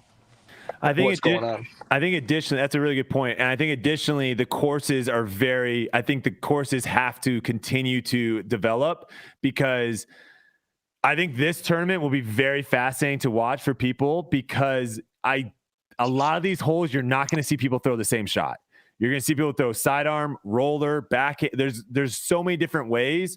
And depending on how the wind is playing, there's so many different factors where a lot of courses we play on tour, I would say maybe the majority, there isn't really too much thinking going on a lot of times. It's you step up, can I execute the shot? It's not ooh, is it this? Ooh, is it this gap? Do I want to go here? There are so many holes where there's like 5 different ways, 5 different gaps off the tee how to play. And then off of that, you can go another 3 or 4 different ways. So I think that also matters, because if it is just a super basic course, what are you even going to say to your caddy, right? Yeah, right. It's like 400-foot open hyzer. Yeah. You're like, all right, let me just throw a hyzer here. All right, so that was really cool. I do want to, one thing me and you have in common is we both unfortunately got Lyme disease, and it's definitely something that, seeing you now, I really admire how active you are in letting people know how dangerous it was, because when I got it, I had no idea what it even was. I grew up in Florida. There aren't ticks in Florida. It wasn't something that, I got done playing soccer or baseball or football and I like checked myself for ticks. It's something that really isn't discussed that much. But do you ever think about, the way that you kind of went about having it? Do you ever feel like you wish you could have done something differently? Or do you think kind of how it's gone and how it happens is just something that has made you, be able to be a little more resilient and stuff with the struggles you've had to go through with Lyme? Yeah, I mean, there's always something positive. I've changed my health and wellness routine for sure since it, I've had to eat way healthier. I take tons of supplements. And so that standpoint has been better. But obviously, like, the way it affects my body sometimes is really rough. And I think for me, it was tough because it's and Lyme disease is so different. And that's, I think, the big misconception on the internet and people is some people can get it and find it real quick and take care of it. And that's it. And then there's another bracket of people that that doesn't work for them. Like that, whether they take the medicine, whatever they do, it just doesn't kill it right away. And then it lingers in your body and it causes all this stuff like what I've got going on, where it's continuous flare-ups and it's gone and then it comes back. But for me, I got my tick in Europe and then I didn't think anything of it like you, Brody. But a lot of times what happens is it lies dormant in some people's body. And then randomly, for whatever reason, it pops up and starts causing chaos. And that's what happened to me. So it was in my body for like 6 months before I really was able to. And the best time to get it is as soon as possible, because then it just knocks it out. And, the antibiotics do work really well if you catch it real quick. And unfortunately, I didn't catch it quick enough. I took the antibiotics, just didn't knock it out. And I was just, like I said, I didn't take the antibiotics right when I started, right when I got diagnosed, because from all the information I gathered, that wasn't the best game plan, because I didn't catch it till 6 months, down the road, which within like 3 days was so I was way off past the cutoff to where I eventually went back and taken the antibiotics, but it just never really worked for me. It wasn't the route that, but I'm not necessarily saying that for everybody. It's just in my case, that wasn't the ideal game plan. And I've gotten sponsored by a company called Insect Shield. They make a spray with socks and stuff where you can put the socks on and you can spray your bag. And so they make products that deter ticks from even crawling on you, because a lot of times disc golfers will crawl on your bag, and then from the bag they'll get onto your skin and then burrow in, and that's when you get problems. So that's something I have really been an advocate for, is the company like that wants to support me as a disc golfer, and then also share my story with the world through what happened with me and trying to protect the disc golf community getting Lyme disease. Yeah, no, for sure. And like you said, disc golf is such a, I was incorrect by saying Florida does not have ticks. Florida does have ticks.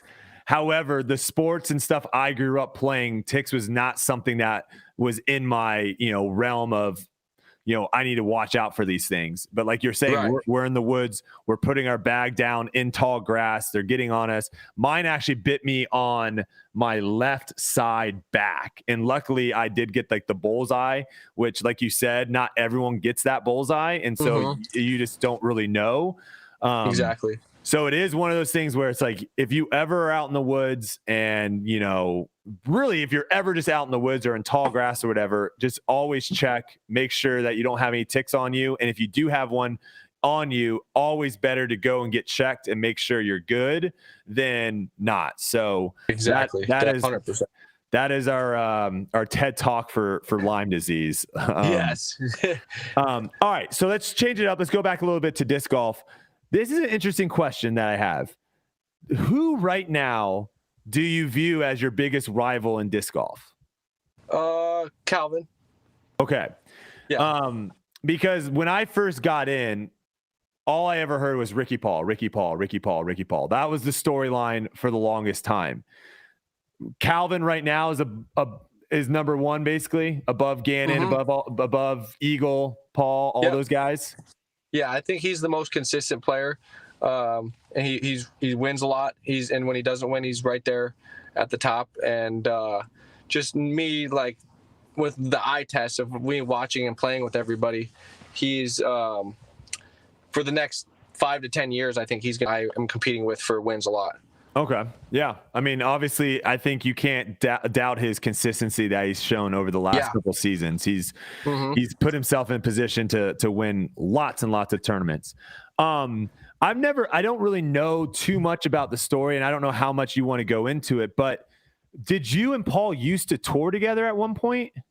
And then, was there like a falling out at some point, or because there has obviously been, like, you know, at times it feels like playful banter between you guys in press conference and stuff. But then, you know, there's also a little bit of that, like, passive aggressiveness as like maybe some shots thrown here and there where maybe it's like, ooh, that one stung a little bit more. What is, like, kind of the story, you know, for people that, you know, are watching this and don't really know too much about, like, how that became such a big rivalry between the two of you?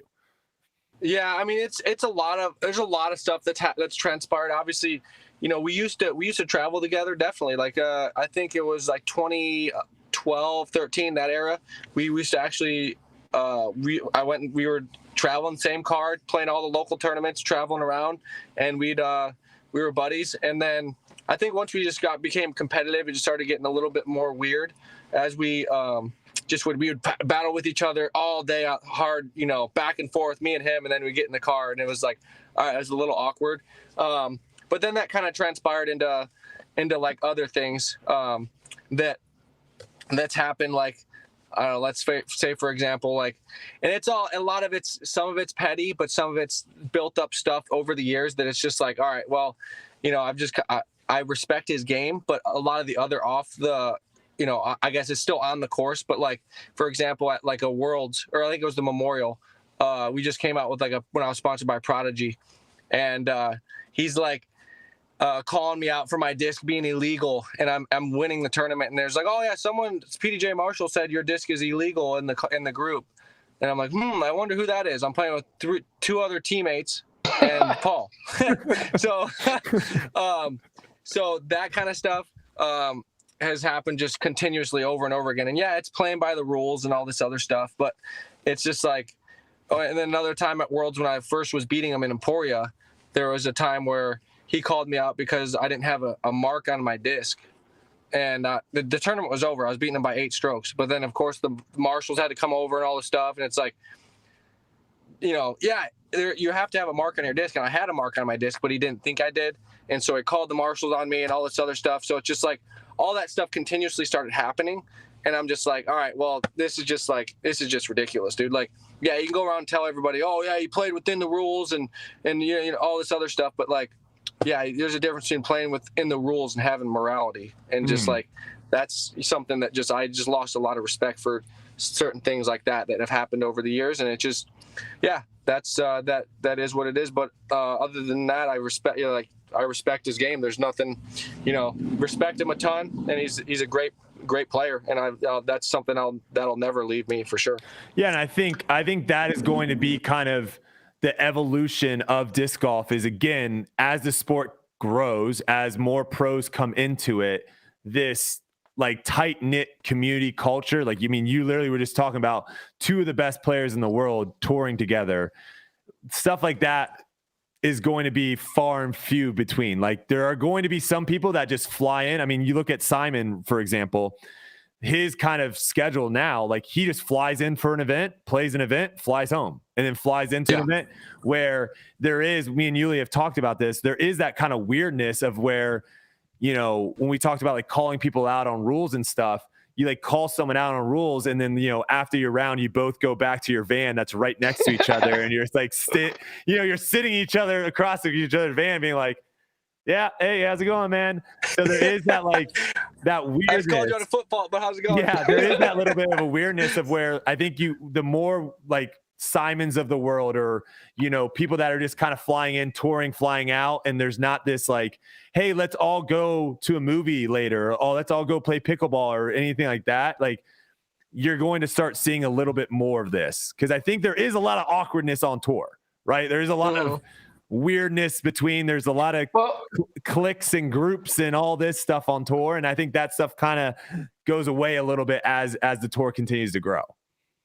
I think one of the things too is we've been playing for so long that even I've seen this, which is hilarious to me, is I've seen certain people through the course of 15 years be really tight with this group, and then they switch groups, and they make this weird rotation to where they're really close with one group, and then a bridge gets burned, and then they're really close with another group, and then a bridge gets burned, and by the end of it, it's they're almost outcasted in a way because they ruined it with a lot of people, which is one of the things that I tried to do in my career. Is I never tried to get real tight with a lot of people. I was a loner for the longest time, and I would dabble. I'll go in and dabble and say, hang out with this group or hang out with that group. But I never really got really close with a lot of people, because in sports and over 15 years of touring, that's a lot of people to try to maintain a friendship with. And when it comes down to it, if you spend a lot of time with people, you get annoyed of them. You get to know their bad things. You know what I mean? You get to be no, I don't really like that guy. You know what I mean? He does this, that, and the other thing, and I don't really group with that thing. And it's really, honestly, a really hard thing to do on tour. I don't know how some people do it. I don't know how some people do it. I don't. Yeah, and it's stay wild. Okay with a lot of people. It's hard. Yeah, it's definitely not for me. I play practice rounds with certain people. I will go out and have dinners occasionally with certain people. But other than that, I do my own things. I fly into tournaments. I fly out. It would be hard to be around the same people all that. I mean, even we've all played on teams in high school and stuff growing up. Even being around your teammates that long, eventually you just start getting to the point where dude, this guy's super annoying. And I'm sure people think, people think the same thing about me too. It's it's just like you said, it's human nature. You can't, there's literally few people in the world. And if you find someone that you don't ever find annoying, and they're of the opposite or of any sex, I guess it's 2023, you end up probably marrying that person. That's how I decided to marry Kelsey. As I was this person never annoys me. I don't mind them ever being around. So shout out to Kelsey. Sure. All right. Another question I have. This is kind of an interesting one. UDIS World Rankings has been wild, and I don't know if you've been paying attention to them throughout the season, Ricky, but there has been times where you are not playing in a tournament, and all of a sudden, you bounce up because someone has a bad tournament. You are currently seated at number 2 in the world, behind Calvin, who you have now claimed as your biggest rival. Fair placement, number 2, or what are your thoughts? It's hard for me to really determine since I haven't been playing. And that's a tough thing too, because you see that sometimes on the PGA Tour where someone will take a handful of weeks off, but then these other guys, maybe have 1 or 2 wins. So it's hard to really, it's hard because that's the first tournament I played was Beaver State Fling that I felt like I was actually fully healthy. And so you gotta, you could count in Nashville and stuff in there, but so based on the tournaments that I played, which I did, I didn't necessarily play to my full potential. So I feel like that should hurt me, even though it's obviously the World Rankings doesn't care about injuries. It's, it's just hey, you either played or you didn't, and this is what place you got. So I do think it's a little weird. I think that, I should maybe have to climb back up a little bit more. Maybe I'm a little bit lower. But yeah, I think that it also, like I said, I think that week, let's say the week prior should weigh a little bit into it. But also I think, there should be some sort of formula that hey, you're grandfathered in for a month or two, but if you don't play any events, you're gonna drop. Slowly lose, you know? yeah. Because I think your season was so good last year that you built up such a huge like score, whatever you want to call it, that it's just like it doesn't really drop if you don't play. And so like I think that's where some people just kind of get weird. It's not just you, like Eagle also was kind of fit that bill too for a little bit of where he wasn't playing. You know, Chris Dickerson, we haven't seen him at any a tour event in a while as well. And so it's one of those questions of like, should you punish people essentially for playing in events versus people that just are like, ooh, I don't want to play, I'm sitting back. And obviously you were injured, so it's not that, but I was just curious to see kind of what your thoughts are. His answer is basically like, hey, I was hurt and now I'm back and I'm the number one player. That's what he was trying to skirt around. I'm here to take my spot back. Yeah. But thanks for keeping it warm, Calvin.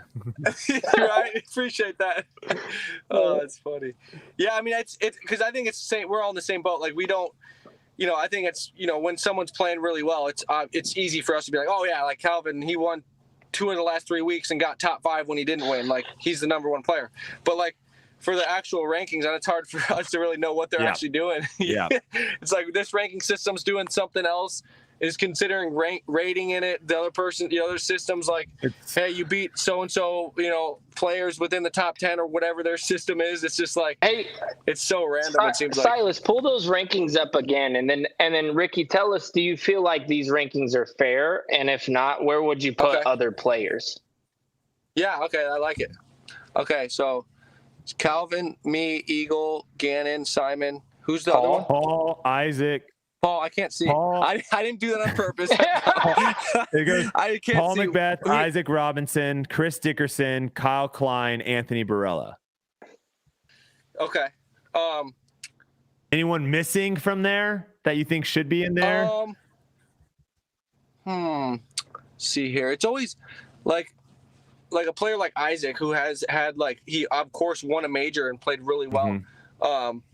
But for me in a world ranking system, I would like to look at and see like, hey, you won the major, but how did you do in the other 8 or 10 tournaments that he played? Yeah, the major's going to offset a good amount. Like let's say you didn't play well for a couple tournaments, but like if you won a major then didn't get a top 10 after that, like that should matter in my opinion. If I had to have a ranking system that really kept up with, you know, week in and week out for months and months throughout a whole season. A name that's not on here. That's something that I've always been big on. Oh, sorry, go. What's up? I was just gonna say a name that's not on here that might deserve to be on here is maybe a James Proctor. Yeah, like he's definitely one because he's been playing really consistent. He's got a lot of top 10 finishes, top 5 finishes, and because I think that's something, as we all know, it's hard to finish that like in the top 10 a lot because there's so many good players. So when you do that, you should get rewarded with a ranking system like that. And someone like him, he's done that a lot. So that's really that's the hardest part, I think, and that's why I think sometimes they get it wrong is because they don't have a ranking system that like, hey, yeah, we want to rate the major winners high and that there's tons of value in that, but we also need to get the, you know, overall of like you said, the major and elite series, that, you know, what's the difference in the fields? You know, there's not much. I mean, but I totally agree. The major is higher. That is always going to be the case. But yeah, I don't have the answer as far as like what to do. But that's just my first glance at it is that's what I look at for someone that's competing in the top 5, top 10 in the world is how you're playing week in and week out. Which leads us into a good segue. I want you're, I think, one of the best people to ask this question because you've literally have won at every single level. So I want you to rank these in your importance, your value. Worlds, a major. So that includes European. These are all together. European Open, USDGC, Champions Cup. That's all as major. Tour Championship and an Elite Plus, which hasn't happened yet. The first one happening this week, Portland Open. Where are you ranking those as far as importance? Top to bottom? So we'll start with Worlds. Obviously, that's number 1. I would say USDGC is number 2, and then I would say number 3, and then obviously the majors, the European Open. I don't right now. All the majors don't feel the same.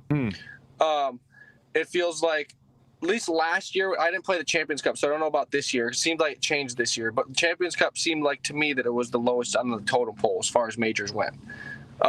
Just in my opinion. I don't know if that's still, was it like that this year, that same 5? I would say the field, if you're looking at strength of field, like that it's definitely better than the European Open. Yuli, you can disagree with me if you want, but yeah, the European Open feels like a bigger event. So that's kind of so there's two different arguments there, two different things there. Like the field strength is better, but like the gallery and the energy and like the amount of exposure and like all that stuff, I think the European Open surpasses it from that standpoint. But from I guess an outsider standpoint, so let's break it down to two parts of a major. Like the outsiders looking in as a major, like the huge galleries, like, you know, the tons of media exposure, but then like within the player standpoint, it's like, hey, who did the winner beat? Like, did he beat all the best players in the world? Like the Champions Cup, that is definitely the case. Like Isaac definitely beat all the best players in the world that week, and he played amazing.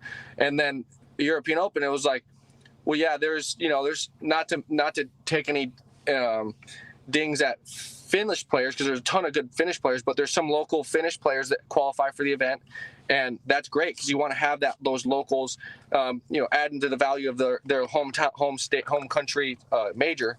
But that's just kind of a different vibe. So I think that it's kind of like those are the two things that I think separate all the majors, and I think that's what USDGC does so well. I think, and that's why I think it's so high on the list for a lot of players. Is for that reason. Is it kind of like it brings out the fans, it brings out the energy, it brings out all the best players in the world because of the qualifications and everything that you have to get there. And then I would say the Tour Championship kind of feels like a fifth major, so it's kind of what it feels like. It's a little bit. I feel like I would say it was a little bit lower than like, let's say there's 4 majors, and like I'd feel like it would be like maybe just below that, kind of between like a major and an elite plus or elite series, whatever you want to call it. So it kind of feels like it's somewhere in between there right now, at least. And I think they're obviously trying to grow that and get it bigger and better, and which I hope and I'm sure they will. But that's kind of where I feel like right now is where they're at. I feel like which one I missed? I missed one more. No, it was just elite plus, which you put it at the bottom. Yeah. So that makes sense. I was just curious to see if the Tour Championship outweighed any of the because obviously I think we all agree after Worlds USDGC feels like the next one, but I just didn't know if the Tour Championship, having winning it last year, if it bumps it up with the money or anything above some of the other majors. I mean, I don't think it does. I think it's I think I think just the format is what held it back last year. It's just such a weird. I don't really like it, to be honest. I just think that it's the one round. I think you play all season long, and all of a sudden one round, determines the champion. It's just like I don't think that's the purest way to crown a champion, in my opinion. Yeah, it's getting changed this year, so it'll be interesting to see how it plays this year. I'm glad for that. I think that's all great. Right, so now we're going to move into the fan favorite question, pet peeves. So if you haven't watched the show, Ricky, this is basically where we ask pros, what are some things that just get under their skin, they can't handle? It's just something that there's like, man, every time this happens, it just annoys the crap out of me. What is it, whether it's maybe from other players on your card, fans maybe asking you certain questions, because it's also a good way too, because I've had a lot of fans come up to me and be like, hey, I know this is your pet peeve, so I'm not going to do it. So it's a good learning experience for everyone. So like, what do you got for pet peeves? My worst thing is like, and I think this is probably, you guys obviously have had this happen before, but like we kind of talked about it earlier, but when you throw a perfect shot and the dude next to you has just been hitting every tree, he throws a shot and throws it sideways, like the fairway straight ahead. He throws it sideways, bounces off 5 trees, clunk, clunk, clunk, clunk, clunk, and then slides under the basket and then gets a bunch of cheers from the crowd. Like, does the crowd really realize that guy just completely shanked the shot completely? And I just peered the shot, and I'm getting boos like, oh, dang it. Like, I'm like, why am I getting a boo? I peered it. And this guy, and then that happens 2 or 3 holes in a row, and you're like wanting to friggin' kill this guy. You're like, dude, do you understand? Like, and then he plays it off like, oh no, I threw it right into the basket. Like, that was a perfect shot. Like, doesn't pretend like they didn't get lucky at all. Like someone that gets lucky and pretends like they didn't get lucky, that's the absolute worst. Is that you, Yuli? When they know deep down they got so lucky. Do you pretend? Dude, I usually apologize to the group because it's such a rarity that I get lucky in my own mind. Then I'm like, hey, hands up, that was on me, guys. I didn't mean to do that. My shanks get punished, that's bro. Fine. Let me tell you. Like, I think the luckiest disc golfer on the planet is Matt Bell, and a mad credit to him because that's a great trait to have. But he's really good disc golfer. But on top of that, when he does throw a bad shot, he seems to get rewarded from it, or a bad putt. Like I've seen him bounce more putts off trees into the basket more than anybody I've ever seen. We were literally just talking about him because I got to play with him both rounds, and I saw he hit first available on one of these par fours and shot straight to the left, and I was like, ooh, that's gonna be tough. And then he just threw this insane power flex forehand that got him all the way up into circle 2, and I was just like, all right, this guy's unreal. This is unreal. And then we were talking about how his putting is just a different level. When his putt is on, it's just like I just don't think he can miss in circle 2. So it's nuts. He's a scramble master 5,000 for sure. All right, Yuli, you got the final. Yeah. So out of all the players that you're playing with nowadays, or it could be an older player too, what is like when you look at their game, are you like, you look at it and you're like, man, that's nice. Like, I kind of wish I had that. Or is there anybody who has a special skill? Like, I like when the players give other players credit a little bit, So who out there do you look at their game or a piece of their game and you're like, that's really good? I like Calvin because he is so useful distance. It's so controllable. He's so consistent with his angles, and he doesn't miss angles too ever. Like, his angles are almost always perfect. He throws really far, and he throws golf lines you can use that on any course. Yeah. You can throw it in the woods. You can throw it in the wide open. And so just his drives and his, I guess his form, the way he throws and is just so pure and so smooth that I really like his I guess it's just his One drives. of my favorite things Calvin's told me is he was talking about how he kind of gets annoyed when people are like, oh, you're playing on like a long course, like you're gonna have a huge advantage. He's like, yeah, but I beat everyone at short wooded courses too. Like my exactly. My game transfers everywhere. So yeah, you're right. Like he does have all the lines, and it's very impressive watching him, especially those low ceiling shots. I think that's what he's like really, really well known for, is just getting distance. And I think that's from being in Florida. Yeah.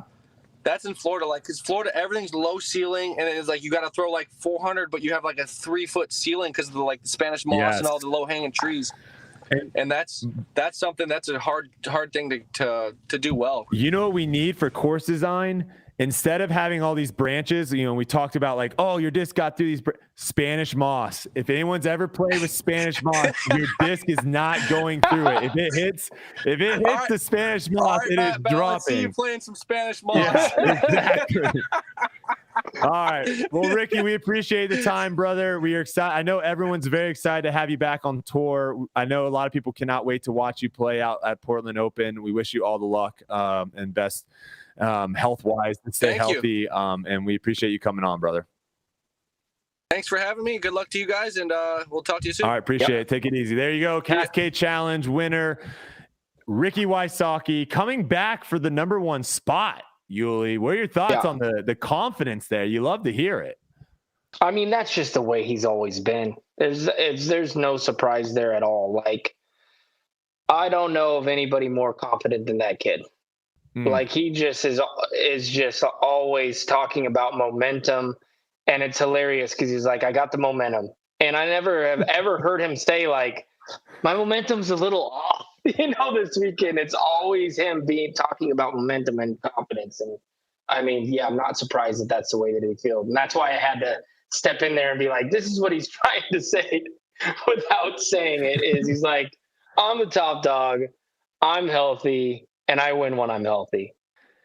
He's one of those players too, where it's like, whether you like him or you don't like him, he's so good to have in the field, because if you like him, you're obviously rooting for him to win. And if you don't like him, then you're wanting whoever you do like to beat him. And having him there to kind of have that battle late, it's just good for the tour to have another top guy back on tour. So I watched his practice round was really fun to watch him throw shots too. And it's funny, the personality switch that he has. Like, he's this really fun-loving, goofy guy off the course. Mm-hmm. But there's nobody with that much tenacity. He's one of the greatest competitors I've ever competed with. Like, the dude's intense out there. You know what I mean? That's not the same Ricky Wysocki that you see in like this interview. It switches. He Raptor legs is a little bit now, but even before that, like, when him and Macbeth were battling back in the day, that was one of the funnest things to see, because Macbeth was playing at such a high level. Nobody was really like even pushing him, you know, at one point. And then Ricky had to really dig deep and find like that competitive edge. And I really think that that's what propelled him to where he is today, is having to really dig deep and be like, you know, that fierce competitor of having to beat, you know, one of the greatest of all time to get his world titles. And now you look at him and he's just hanging on as the best player in the world, in my opinion, him and Calvin. And so that's, it's pretty crazy. Yeah. And I think we're due for some good late tournament battles between those two, and even getting, you know, some of the younger guys in the mix too. Disc golf is we're so quick sometimes to just like forget the past, right? You know, it's, you know, at a certain point we were like, oh, it's going to be Cole and Gannon every week back and forth. And then, oh, it's going to be this Isaac Robinson's never going to lose. We're so quick to just kind of, you know, see what's happening right now and think that's what's going to be the future. And I think, you know, maybe there's some people out there that forgot how dominant Ricky was last season. He was very dominant. And I mean, just remember his Pro Tour finals, those 2 putts that he made, electric, dude, nuts. Those that hole is like not threeable, dude. And he goes back-to-back threes from the same spot to beat Isaac. I mean, yeah. It's going to be fun to see. All right. We are going to have Drew join us next. So this will be very, very interesting, because Drew is one of those players that I respect in the sense that he is not afraid to say what's on his mind. If you follow him on Twitter, he just shoots it from his hip. I wish we had more pros like that. I wish we had more people just like saying how they feel. Obviously we've talked about it. There's a lot of fear in saying something and then having some backlash. And now all of a sudden you've cut out a big group of your fans or whatever. But Drew's willing to just go off the cuff and say it like it is. We're going to bring him on here live. Who knows what's going to happen? What's going to be said? I can't wait. But he had some interesting takes on the course that we're about to play. And before, you know, we bring him on, or while we wait to have him on, we'll kind of just go through a little bit of the Portland Open. Like we talked about, it is going to be the first of 2 Elite Plus events, a brand new event where essentially, you know, Jeff Spring talked about how more media, more money, more things to do at the venue, just everything bigger, essentially. Like, think about like a Reese's, and then think about like a extra large Reese's, or Reese's supercharge, or whatever you want to call it. Like the super size. It's essentially what an elite plus is. A lot of points. I didn't really make the connection until I looked today. It's the same points as a major, 150 points on the line. Yep. So lots of points on the line. My first question to you, though, Yuli, is like, you've been on the grounds. Can you tell a difference? Not yet, but I'd have to see like they're still setting up stuff. Even today, It looks like they're doing a lot of work out there. I did see a lot more people kind of roaming around than I have in other tournaments. So a lot of more people on the grounds as far as fans, you know, practice day than I have seen in any other tournament. So that's definitely something that I noticed. I also noticed that there's just something a little better about it. And I think it comes down to one of the things we've talked about. Listen, it's a freaking country club. And it's on a traditional golf course with a clubhouse, a pro shop, a restaurant, all the amenities that you could ever want. as far as that goes. People come in, they see their players, and then they go, hey, I want to go get an adult beverage, and they go and do that. Or they say, I'm going to go in and get some food, and there's different things for them to do to have a really good time. That's another thing that I noticed about this place. It's beautiful. It's aesthetically pleasing. That's a huge plus.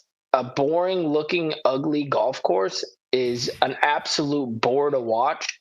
But this place with the tall trees, it's like going to one of the most beautiful parks in the world. If you're not used to this, like people in Oregon, it's probably like just a normal thing you do. You go to a park and you got big, beautiful trees. But coming from even a place like South Carolina or Arizona, being able to see the luscious greenness all around you, I mean, it's beautiful.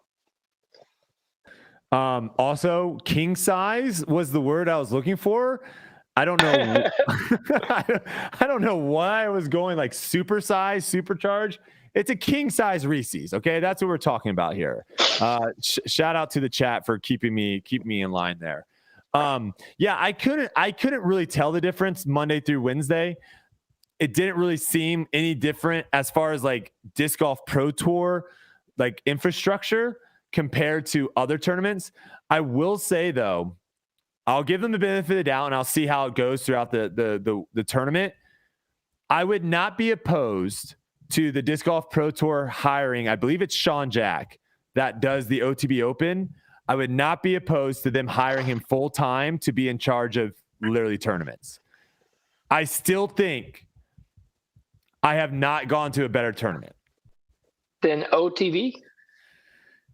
Yeah, just as far as like things being thought out and, you know, separate. I don't know. It just feels a little bit, I don't know.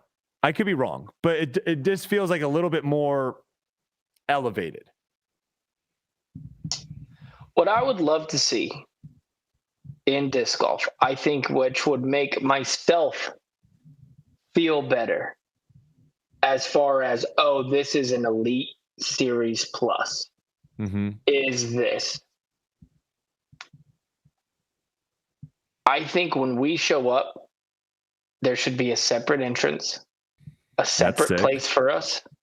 We walk through into the clubhouse. We do whatever we do. We walk out through a back spot where nobody's at, and we go and we play hole one. And when we get done, there's the place for you to do your autographs, or there's a place before you can go to, or when you're walking out to the first hole, you can sit there and sign autographs. I think that that's missing as far as part of the allure for the top guys in the sport. Is it so accessible? And in other sports, the allure for me is even to be able to see like Rory McIlroy from a distance is really a crazy sight, because you see him on TV and you do the whole thing. I was just walking to the next thing, and then it was just like bombarded. And that's not a bad thing. I'm not saying that's a bad thing, but I think for the growth of the game, in order for us to get to the next level of super stardom, as far as, and this isn't even for me or you, but maybe for like the treat top the stars guys, like stars. Yeah, you got to treat them like stars, and yep. you have to make them accessible, because that's how other things are. Movie stars, you're not allowed to just go. They'll have a bodyguard there, and they're like, nope, stay away. Paparazzi gets pushed away. You know what I mean? That's the way that it is. In a basketball game, you can't go down on the court. You can't even, if you went up to one of them, like, that's just not going to happen. There are certain spots where they'll walk through and they can stop maybe, but it's also not rude for them to just keep going. Like, that's a normal thing. And in disc golf, I still feel like obviously I'm never going to do it. I've always been a guy who just signs as many autographs as I can. I try to wait and sign as many until the line. If I sit down, I'm signing them until I leave, or if I have an appointment. Like, I'm just there for the long haul. But I think that's what it's missing. And if they had that for us, I feel like it would level up all the way through. And it would be a better experience for the fan too. It'd be more exciting to see us. Here's a crazy experiment that I never did it, but I really wanted to do it. I wanted to just walk through a college campus. Okay. Just me, dressed normally, walk through a college campus. And I probably wouldn't sign anything, actually. I might take a photo. There might be one person that recognizes me from like Dude Perfect. And they're like, oh, dude, you're the dude that from Dude. Okay. So I take one photo. Okay. That's like the test. Or what do they call that? Gosh, it's been so long since I've been in school. I've forgotten so many things. I need kids so I can start going back through school. The test subject or the not it's something, whatever. We'll call it the test subject. So it's like one photo, one selfie. Then control. Thank you. Gosh, I love chat. Control. That's the control. One selfie. Now I'm going to put on a suit. Okay. And I'm going to have 3 bodyguards all in like security outfits. I'm going to have like 1 or 2 like assistant looking people carrying briefcases around next to me. And I'm going to have someone like with professional video camera filming me walking through the campus. How many photos do you think people stop? And you have like 1 or 2 plants of where you have someone come up to like take a photo to like start it. Oh my God, you're blah, blah, blah. You just make up a name, whatever, right? How many people all of a sudden come up and want to get photos that have no idea who you are? More. I would have loved to see that, because like the whole idea of what how do we bring this in is like, it's like you're dressing up the performance. You're making something look special when in fact I'm not special at all. Right. Yeah. So I think that's the same thing as like, if you go to a disc golf tournament and you make it look special, you make it look professional, you might not have any idea who these players are. But all of a sudden you're just like, oh my God, they're inside the ropes. Like just having a rope. Yeah. Like that's such a huge thing. So I don't know. That's a crazy thing. Maybe we'll do that at some point. But let's move forward. Let me see what the Drew situation is. Silas might jump. I just texted Silas to see how long he needs. Okay. 2 courses this year, both on Glendoveer. We are playing the same course as last year, which is now called the West Course. And we are playing, the East Course is the same course as we played last year. A few different changes. And then we also are playing the West Course, which if you go back and watch coverage from 2 years ago, that was on the west side of the golf course property and completely different layout. 3 holes, maybe 4 holes are similar or the same. Like hole 1 is the same as like hole 6 or 7 from 2 years ago. But a lot of the holes are very different. What is your initial take on the course? Do you like one versus the other? Do you think this is a good test for disc golf? It's definitely a different style than what we played last week at Cascade Challenge. Yeah, I do. I like, I played the West Course today, which is the longer of the 2, I believe, right? Yes. It probably feels a little bit longer, yeah. The 615 foot. Yeah. So I played that one today. I didn't mind it at all. I thought it was a good course. I like the other one better. I think it's a better test as far as like everything, distance, accuracy, touch. I think it has cooler holes that challenge you in different ways. Here's my point. On the course that I played today, I threw 1 sidearm. Okay. And this is funny because my sidearm inside like 300 feet is my most accurate shot by far. I threw 1. Yeah. I threw 0 mid-range, and I threw 2 fairway drivers. Oh, okay. Now, what that tells me is I'm just throwing the same disc every time. I'm throwing as far as I can again, and then trying to score. Some of the greens are really nice. The par threes are actually tough. I really like that about the West course. There's a stretch where you have to throw dead straight like 3 times in a row. And I like that. I like those par threes. I don't think there should ever be like 2 or 3 of the, same shots in a row. But at least they have them in there.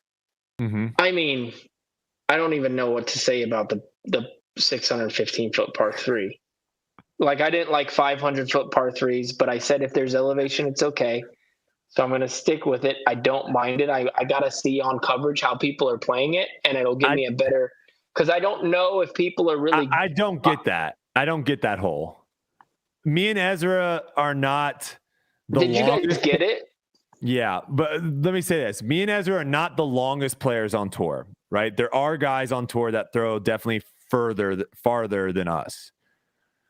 But we are probably in the top 10%. Yeah. And we are throwing hyzer to flat that coasts a little bit to the right. We're not throwing like max distance, like crazy anti-flex max distance, but we're throwing hard. And we have played that course. We've thrown that course or hole 3 times now. And each time we've probably thrown 9 shots combined. So 9 shots each, 18 shots combined.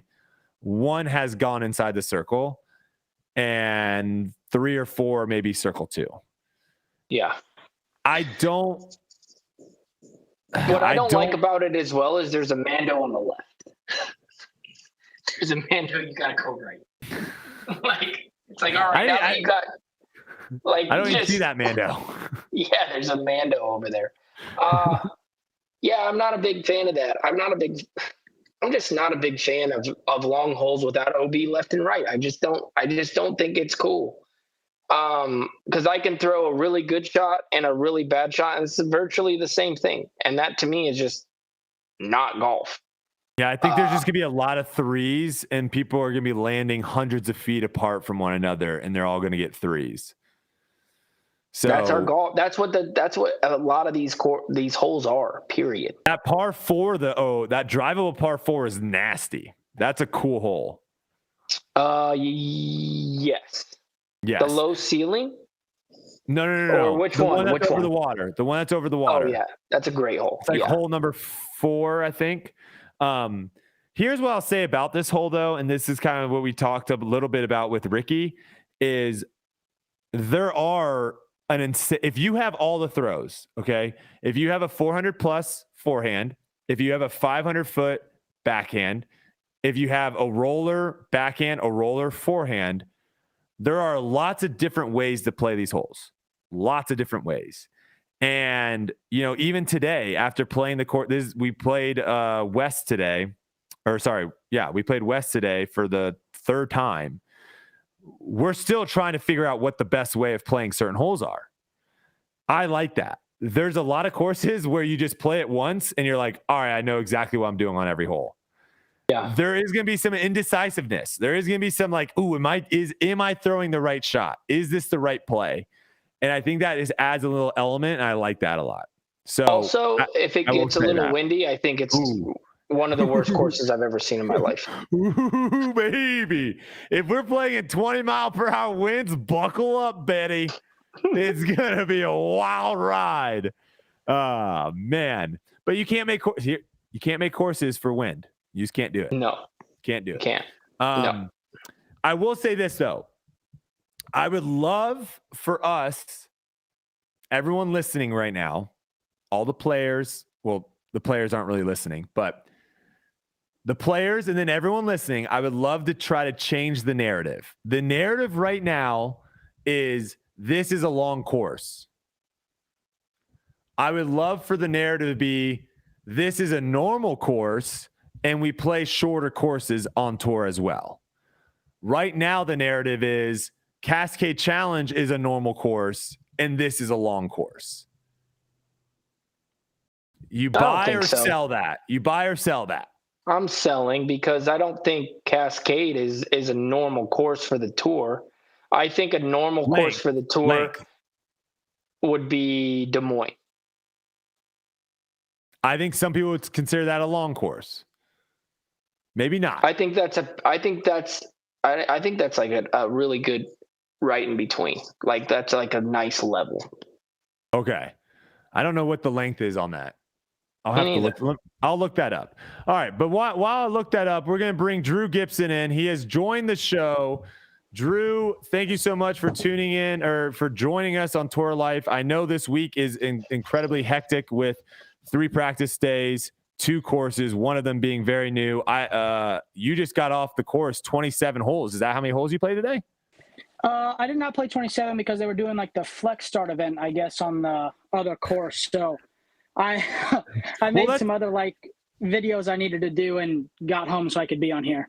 Well, let's jump into that. What are your guys' thoughts? This is a little bit of a different vibe. They had a qualifier yesterday, and today they had a flex start in the morning of one course, and then they had a flex start in the afternoon on the other course. What are your guys' thoughts on having? Because I think the idea was these flex starts are generating money for the purse, which I believe the purse at this event is pretty substantial. So, do you like that or not like that for like future events? Drew, you can go first. I mean, at the end of the day, we're playing this game for a living, and for a lot of the people out here, they're, tournament to tournament, how much they cash affects their life more than some people.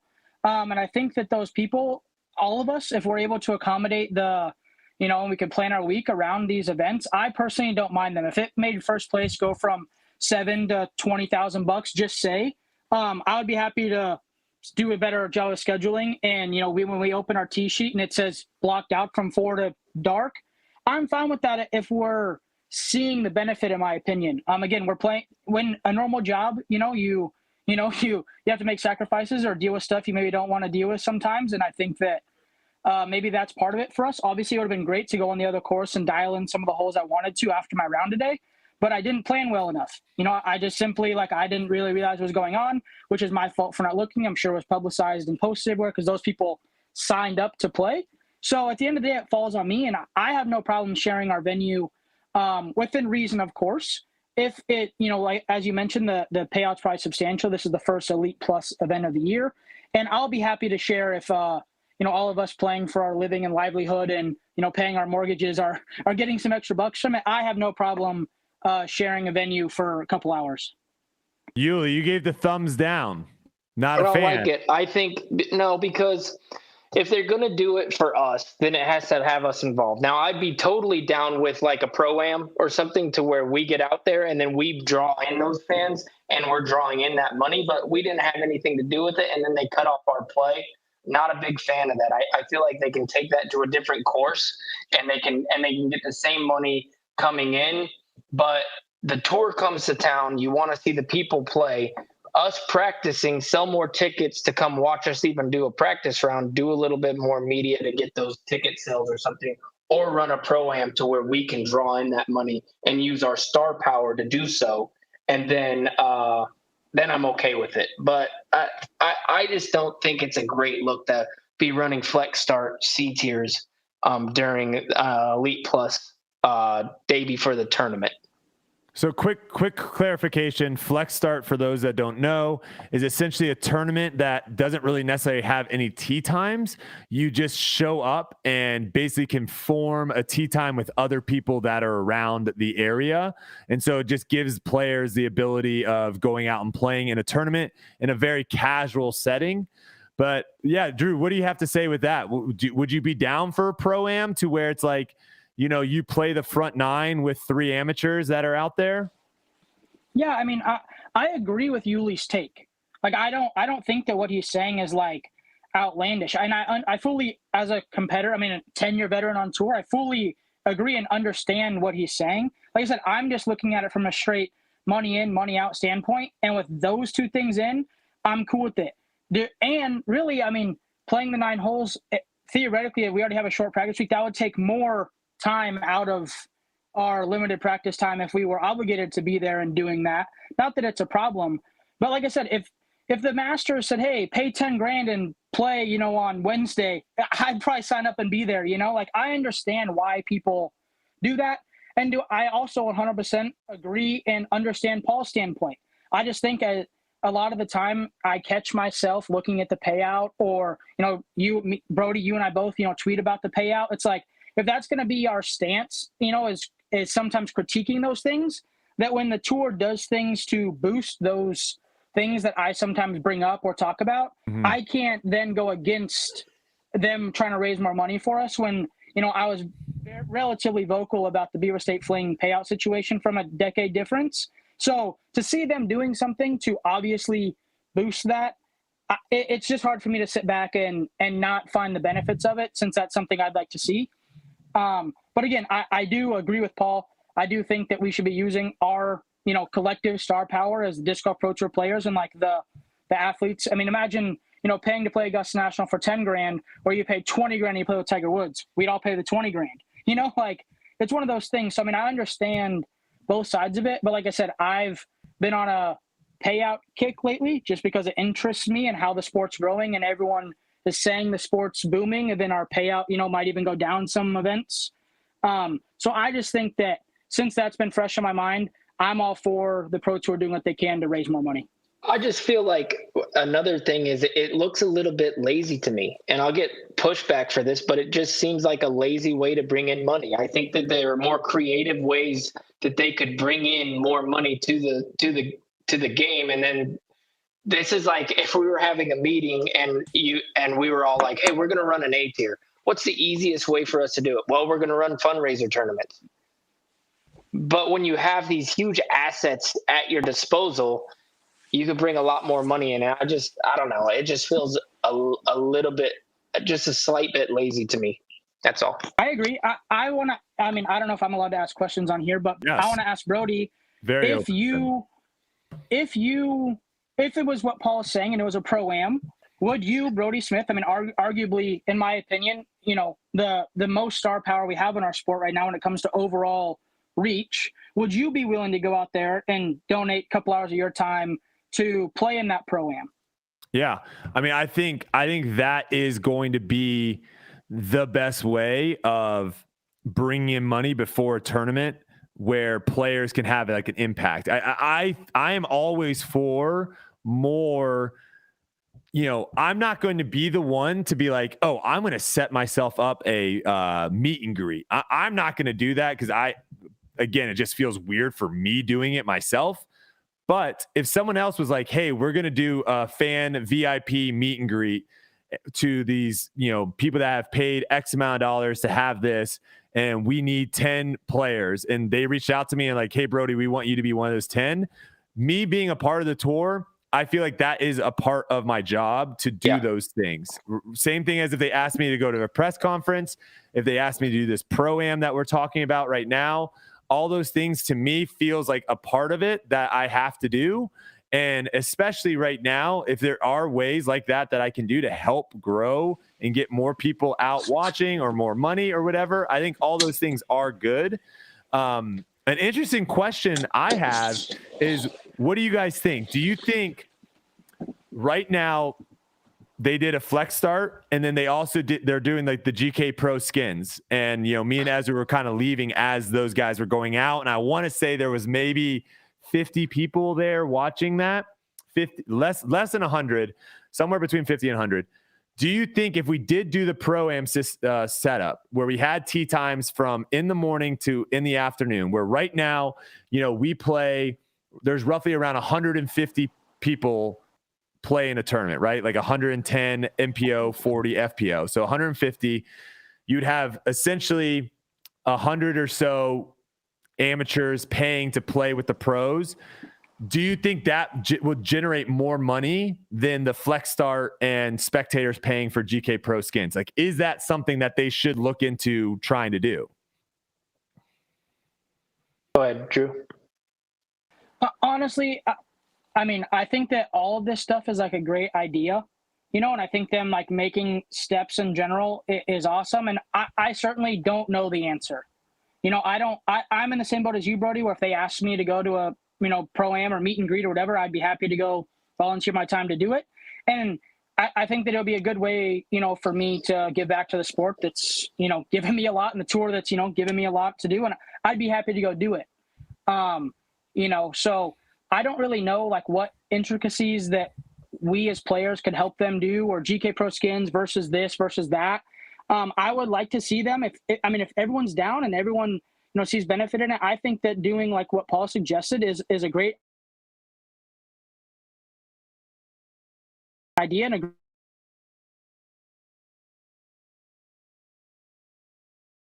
Did we lose him?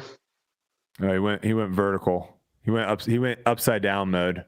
All right, we'll have Silas try to fix it in the meantime. I'm gonna add something to what he was saying. It's not the fact that I'd want to do it, or it's the fact that I would have to do it. Like, I am part of the tour. I signed a contract to be on the tour, and if they ask me to do it, that's something that I'm obligated to do. Like, I'm going to go. Of course, if I had the option of playing by myself, that's when I get my best practice. That's something that I do. Now, will I do it? Yes. Will I enjoy it? Yes. Would I rather be doing something else? Yes. That's just the facts for everybody across the board. Mm-hmm. Now, as far as, listen, I always say, bring up whoever is the best at gaining money for tournaments, right? Because there is somebody always who's the best at it. And in my opinion, the number one money-making tournament director that we have is Nate Heinold. And what does he do before his tournaments? He has a bunch of pro-ams. He has a bunch of things where he'll take me. I get to play with 4 people. Some of the best times I've ever had is playing with those people because they get the most joy out of it. And how much money he breaks the record almost every year for payouts. Yeah. You know what I mean? There's definitely a formula, and obviously some tournaments might do things differently. I think we got Drew back. Sorry about that. There definitely is a formula, and I think right now the Pro Tour should just be continuing to try to experiment and see what that formula is. And I think this week they tried the flex start to see how it goes. But I'm with Drew on this. If I'm constantly talking about these payouts need to be higher and higher and higher, it is difficult for me to get upset about the Pro Tour doing stuff and taking steps to try to make those payouts higher. But is it at the detriment of your stars?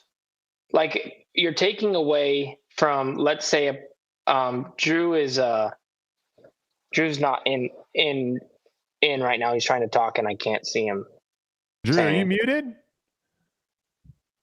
I'm not sure if he's muted. Yeah, we can't hear him. So I don't know. Silas is going to try to work on that to try to figure it out. But yeah, like Drew's a top player and he wasn't able to get his full practice in today.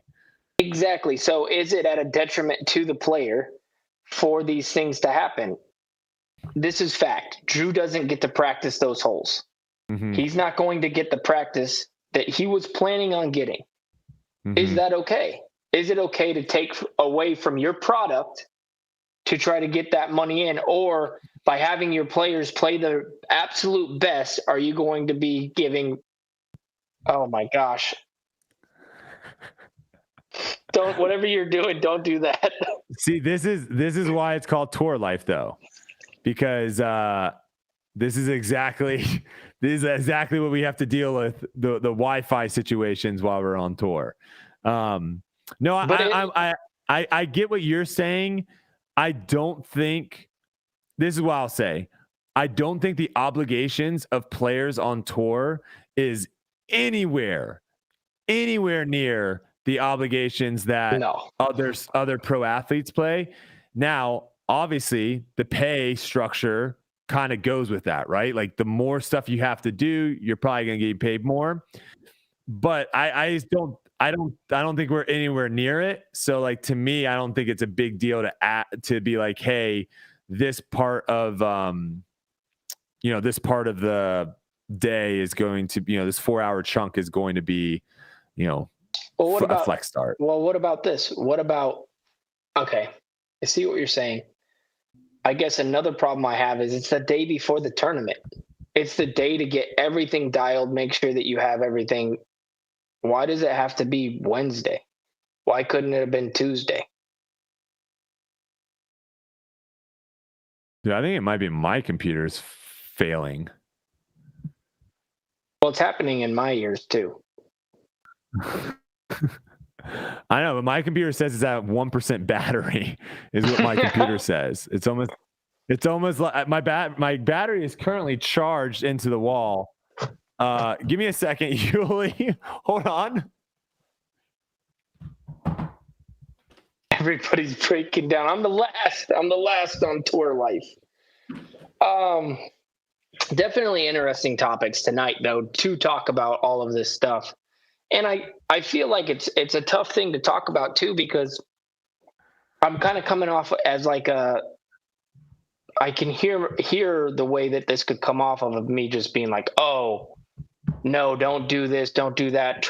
I hear what Drew and Brody are saying as far as complaining about the payout. Now you're doing something. That's great. I get that. But at what point is taking, like, I don't think that you should ever be messing with your main product, which is the players. And I do feel like it affected the players, especially the day before the tournament. And I feel powerfully about that. I agree that I think the timing was bad. I think if you're going to do it on Monday. Yes. I agree. I agree with you there. I think the day before the tournament is a bad idea. All right, Drew, can you hear us? Can we hear you? No. No audio. Very strange things going on right now. Okay, well, while we try to get audio from Drew, I want to talk about this. We'll see if Silas can multitask here a little bit. So apologies, Silas, but if you can pull up the probability, the win probability in FPO.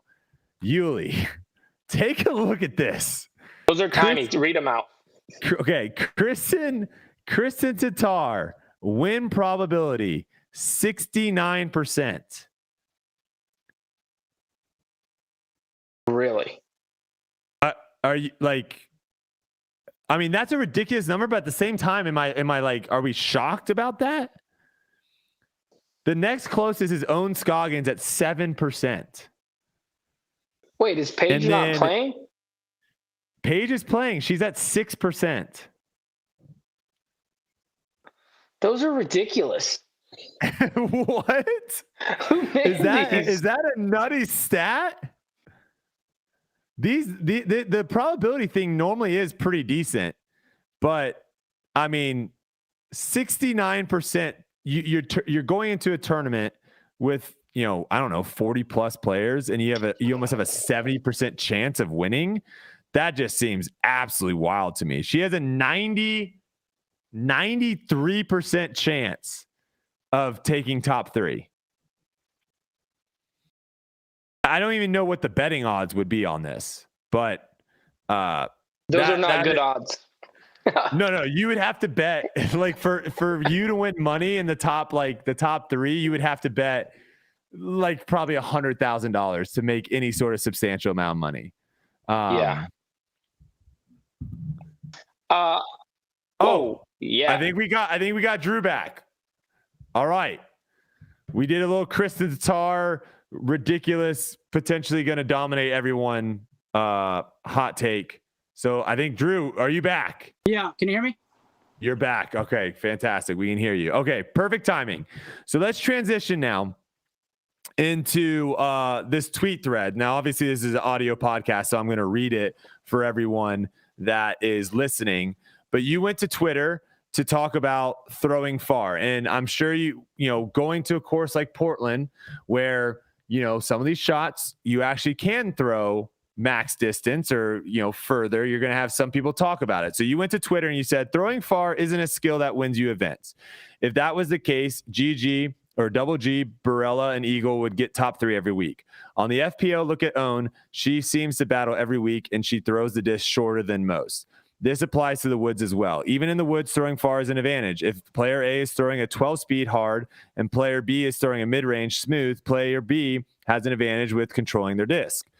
Then you continued on saying throwing far can get you in more trouble and normally makes the disc go more offline when a shot goes bad. Look at all the big throwers in MPO and FPO. The OB start stats normally would show that those players tend to lose more strokes to penalty Being more powerful is an advantage in literally every sport, but the fastest car can still overpower the track and lose. The fastest runner can still get tired. It's not only about speed, it's about controlling the speed, power, and knowing how to lay it down and use it. And then you kind of go on to talk about putting as well.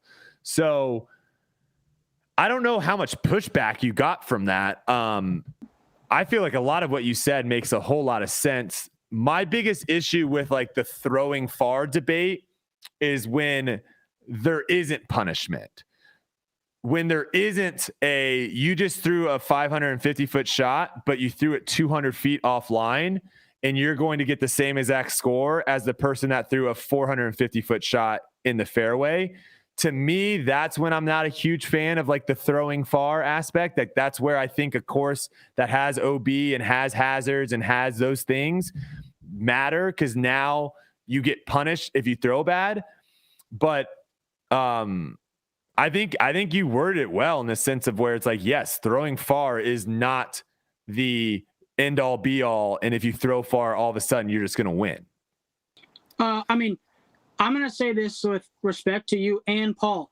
If any three of us played from Eagle's drives at Beaver State Fling, I don't know if he would have won the tournament, because Eagle has other incredible skills. He has 500-foot sidearms. He makes it from 60 feet. He, throws rollers over trees. Like, I don't think that, like, if X FPO player played from Kristen or Paige's or Ella's drive, that now all of a sudden they're just a winner. I think if you take an amateur player and you let them go to Glendiveer and play from my drive, they're not going to make very many birdies. Like, you still have to be an all-around player. And then once you get to the green, you then have to make it in the basket. I mean, prime example, I love him, but look at AB. He's had a lot of opportunities. He throws the disc incredible, both spins. He is an incredible player. And sometimes down the stretch, his putt, falters a little bit. And that's what dictates a winner and a loser. It's on the green. It's just like golf. I mean, Bryson DeChambeau hits the ball further than everybody. It doesn't mean you're the best golfer. Matt Fitzpatrick beats him, Roy McIlroy's known for hitting the ball far and having the purest swing. Like, he hasn't won a major in whatever, 10 years or whatever it is. Like, I just feel like people in this game, they go in the woods and they don't, it's like, oh, we're in the woods. Distance doesn't matter. It's like, again, it does matter. Like, Yuli and I played that round at Cascade together, practice round. And, he on 18, he jokingly, I threw my Supra down the middle, which is a mid-range. And he jokingly goes, that's further than my nuke, you dweeb. Like, me throwing far doesn't stop just when the trees come or, having control or whatever. Like, I just think, just like I said, the bottom tweet that I don't think you read was about the F1 car. Max Verstappen in the last couple of years in the Red Bull racing car has been like the number one finisher. He's won the championship, doing great. If you put any three of us in that car, we're crashing it in corner one. Mm-hmm. Like, it does not matter that you're putting us in the fastest car for the last couple of years. The pilot has a lot to do with it. And like I said, I confidently can speak for myself that you let me play all Eagles drives the whole Beaver State Fling. I don't think I beat Calvin. He's throwing shots. Brody, can you drive a stick shift? Yes. Okay. At least we all get the car started. Anyways, keep going. Well, no, theirs is, I don't even think theirs is a stick. Theirs is like there's a button. Yeah. I don't know how to do that. I would have no idea. How like to I do said, that. I just think that I've heard it forever, and like I said, I mean, Paul can attest to this. That thankfully, Paul gave me the opportunity to go on tour. I mean, I went on tour with Paul my first 4 or 5 seasons, and I've always thrown it far. And my putt at times has been worse than anybody's, and though I never played well. It doesn't. All these people complaining about throwing far and, oh, I can't win. And like I said, just in my tweet, look at Owen. Owen beat Jennifer Allen at Goat Hill, which is the longest course of all time. And, Jennifer probably outdrives Owen by 100 feet consistently, And I just look at Paul. I mean, Paul hangs in there. Paul's been great for a very long time. 15 years probably. He's been one of the top players on tour. And he, I wouldn't say Paul's at all a far thrower. What about this? Are we looking at it in a different way? Do you I completely agree with what you're saying. It's a total skill. You need the complete package. But are we missing something here? Do you think that the course design is adequate for what we're doing? Do you think that the courses that we play, like I mean, this weekend is a great example. Do you think that properly punishes bad shots, especially in the distance, as far as throwing it, 500 feet? Because I remember the first time that I played here, and I didn't play in the tournament. I ended up hurting myself. But I remember playing with somebody who threw it completely sideways, cut rolled, went so far offline. I threw a pretty good shot. They got back into position. We got the same score. Is that okay? Is that okay to not get punished for bad shots in disc golf? Is it just not like traditional golf to where, hey man, if you hit a tee shot that goes sideways, you're re-teeing most of the time. You got a lost ball. The guy who hits the fairway, it should be rewarded. I've always had the theory of in the fairway is always better than sideways. Yeah, I mean, I think that crazy theory. I think you're right, but I think that in golf, and I'm just going to use this example because it's fresh in my mind. There's like a whole when Bryson DeChambeau did the whole Augusta Nationals par 67 thing. Brody, you're probably still playing golf at this time. I'm sure you remember this. Mm-hmm. And he was like from hole like 5, he was like driving to 16's fairway, then hitting back. Like there's a certain aspect I think in in golf. I mean, I played Rock Hill Country Club with you. I hit it crooked and I hit it back in the fairway. There's some golf courses, sure, where I agree. Like that course we played in Washington last week. You can't hit it sideways there. That's a fairway premium course, and I would compare that to USDGC, where you're a fairway, you have to be going this way or else you're going to be punished. And now there are courses on Golf Tour where, and I share it on my story all the time on Instagram, where you see Bubba Watson or somebody hitting it the absolute wrong way because it gives them, some different line into the hole. I think that's different though. I think what you're talking about there is you're talking about two people that are hitting a shot on purpose the wrong way, which we do see that on tour on some holes where, Simon, Eagle, AB, those guys see a line that they can hit and no one else can. And I'm fine with that. It's more when, they throw a shot, or I'm not even calling them out. It's really anyone, even if it's a 400-foot shot or a 450-foot shot. If you're trying to throw a certain area and you shank it way off, a lot of the holes, even right now, even though there's a lot of OB on this course, there are still a lot of holes where your disc can just go 200 feet left or right from where you were intending to throw, and there really isn't that much punishment. I think that is the big kind of caveat is, are we punishing bad shots? I don't want to punish good shots that are taking aggressive lines or different lines. I'm fine with that.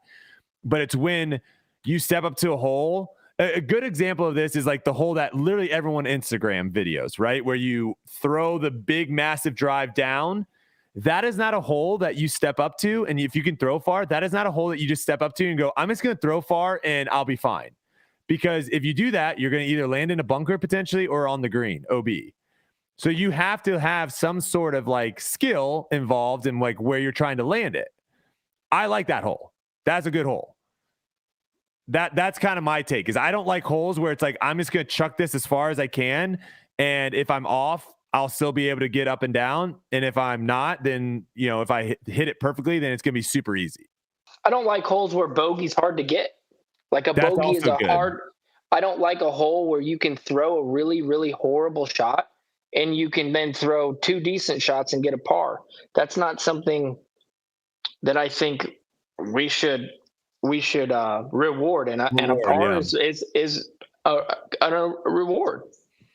But same token, I'm with you, Drew, in the fact of throwing far is a skill. Yes. It's a skill that can be learned. And just like a forehand, just like a backhand, just like your putt, like you talked about your putting has vastly improved since I've watched you play these last 3 years. These are all things that can be learned and can be improved. And so if you are someone that is complaining because there is a hole that's 450 feet and you can't reach it, go to a field and learn how to throw farther. Yeah, that requires effort. Yes. Well, I agree. But like 450 feet should be, to me, like a 450 shot on tour is not, I don't think we should be looking at that as a far shot. Yeah, go play a real PGA Tour course, which I know you have. That's why I'm saying this. Paul loves golf. I love golf. And go to the tips on a tournament, a TBCD a run, and play a par 3. You're going to play a 230-yard par 3, probably into the wind with a lake left and a bunker right. Like, you don't see those guys posting on Twitter about, oh my gosh, I have to hit my 2-iron. Like, this is where I want to transition now. I want to transition to some of the posts that we've seen online. Okay, so we'll pull up the first one. Silas, pull up, let's see here. Pull up Cynthia's Instagram post. Her first post on Instagram. Okay, so she said, I can't wait until we're tested more on something other than distance on tour. It is a necessary thing for pros to have to compete. Yes. Is it the only thing we should be challenged on? No. Thank you coming to my TED Talk. And then the next one she posted right after said, to add to my last story, it's not that I don't think I can do well. I know I can. I got to get a little close because it's small text.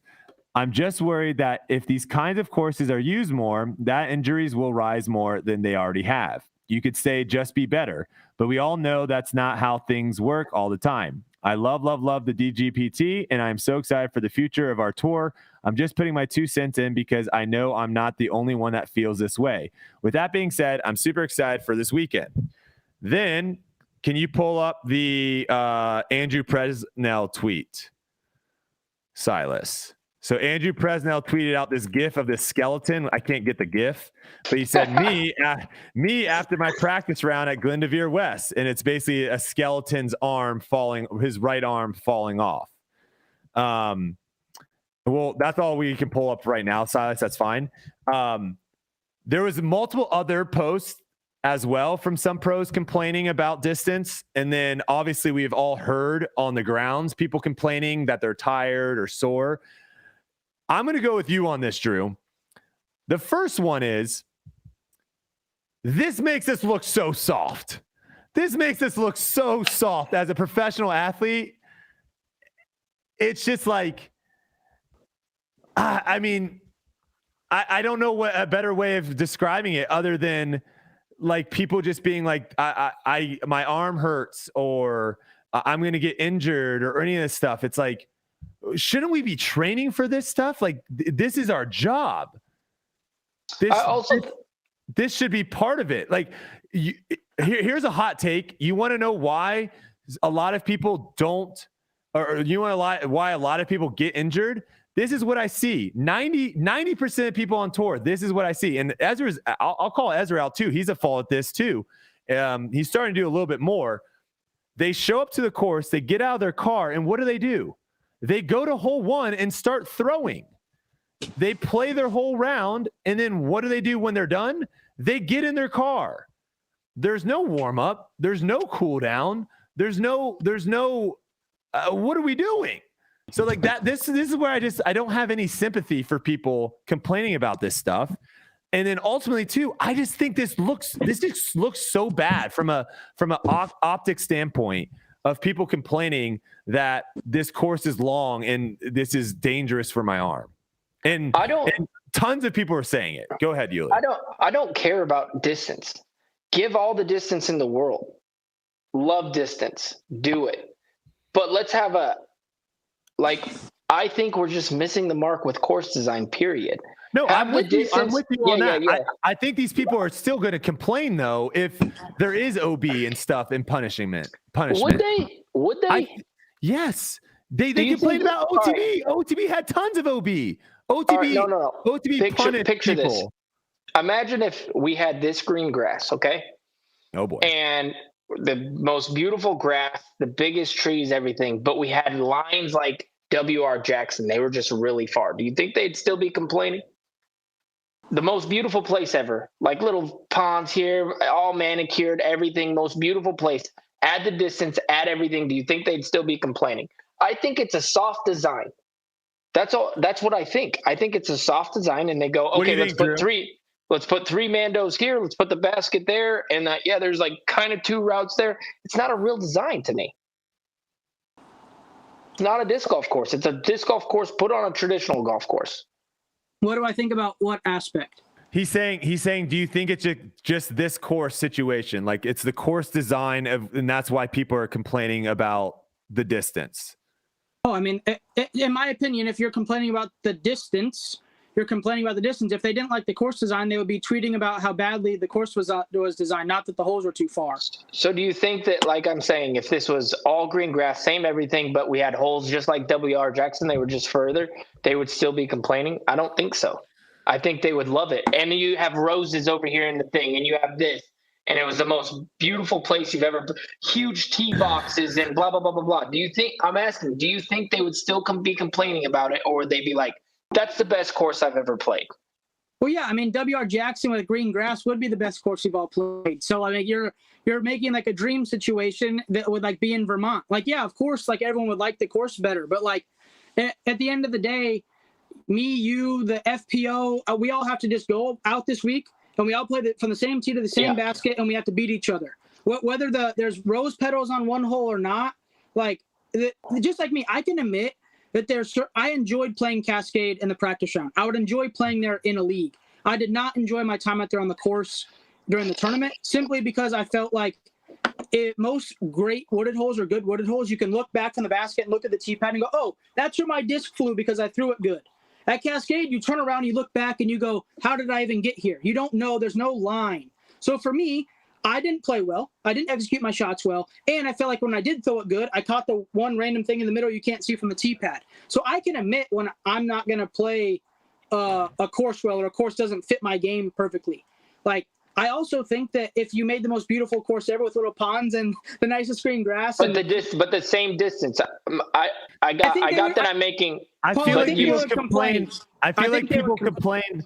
I feel like people complain whenever we go to a course that requires long shots. Can Silas hear me? Yes. Silas, can you please pull up what place? It might take him a little while because this is off the cuff, but yeah, no, continue. Just what place Cynthia got at WR Jackson, the first major of the year, which is every single hole's in the woods. I'd like to see what she shot there, comparing it to this course being oh so hard and hurts. I just am curious if she like was battling, or if this is like like I said last week, if I complain about the course, I didn't play well. I can admit that it wasn't my thing. I didn't enjoy the whole layout very much. And I told them, I said, don't change this course. Like, don't go cutting down trees down the Pro Tour here. This course is awesome for what it is. And for the short pads and the locals, I'm sure it's a blast. And I had a blast practicing it. And if it was a local league for $5, I would have had fun. But going out there to compete for a Pro Tour championship, in my opinion, I didn't like it. That doesn't make it a bad hole. Cynthia can have her opinion, but that means that when we do go play a wooded course like WR Jackson that's not all that long, that you need to be like up in the top competing, because that's your realm. You can't just complain about everything because others around you are complaining. That's the common consensus on the course. You have to have there has to be some validity to complaining. Like, if I complain that every single hole is a sidearm at some course, I don't throw a sidearm really. So that's a legitimate complaint that you or Paul might not have. Like you can have an opinion that other people don't agree with or see the fact of, but now when we go play a course that's all backhand, I need to be up there competing and in the mix, or else I'm just complaining because I can't get 20th no matter who I play against and where it's at. Yeah, and where my argument really is, she didn't play Champions Cup. Okay, is there another course that was wooded that you guys played? Like Waco? Waco? I just Waco's short. I'm not asking this to put anyone down. I'm asking just to if she got third at Waco and now she doesn't like the style of this course, 100% fair. She's a woods golfer. She's proven it. She's played well. You have an argument. Yeah, but I got to step in there is to me, disc golf, I don't want to play the same course every single week. Yeah. I think that's one of the cool things that disc golf has an advantage of over golf is you can play a complete, golf obviously has different styles of courses, but they all are kind of the same. Disc golf, we could play Cascade Challenge, which, to be fair with you, I actually thought that was a nice change, because that type of style of disc golf was very much like a scramble style. You had to be able to scramble and throw all sorts of different types of weird shots to score well there. And that's what the main thing that had. But I also can appreciate like Champions Cup, where they are lined fairways. And my whole thing is I like the variety. I like going bouncing it around. I love it. Oh, like I said, I 100% agree. And I played a practice round with Paul, and I told everyone in every group I played with, and I was shooting even par and 3 under, that I liked the course. Like, Paul knows me very well. Like, I'm not just like complaining if I play bad. Like, I could win the tournament and not like the course, and I could, get last place and like the course. I mean, I like Jonesboro. I love Jonesboro. I got 23rd this year. Like, I don't like pick and choose my like arguments or battles based off of like me making birdie or not. I just think that when people want to talk about course design or like Paul thinks this is maybe too long and not punishing enough. If we take Paul to a tiny little wooded course, Paul's going to play well and perform. So that means, like I said, in golf, in everything, people have their strength. Andre Drummond he's not going to make 3-pointers, but he has someone on his team who can, so he's going to get the rebound. And some nights he might score 3 points and have 8 boards, and some nights he might score 8 points and have 25 boards. It's not like you're allowed to have bad weeks. Like, it's not the end of the world. And there's allowed to be courses that don't fit your game. Like, that's fine. Also, maybe the FPO is playing a different course than the MPO is. There are a lot of holes here where they are like really low ceilings. Like, we're not there's not that many holes that we're just like airing out crazy like air shots that go forever. It seems like there's a lot of like technical rollers on these holes. There's a lot of like low ceiling shots as well. It doesn't, to me, it didn't. I agree. 2 years ago, Portland Open. Did you guys both play at that? Okay. I played a practice round at it 2 years ago. That was just like a rip it as far as you can, go to wherever your disc landed, and then rip it as far as you can again. To me, that's not what these courses feel like. No, I enjoyed these courses. I've enjoyed my practice rounds. I think I can play good on them.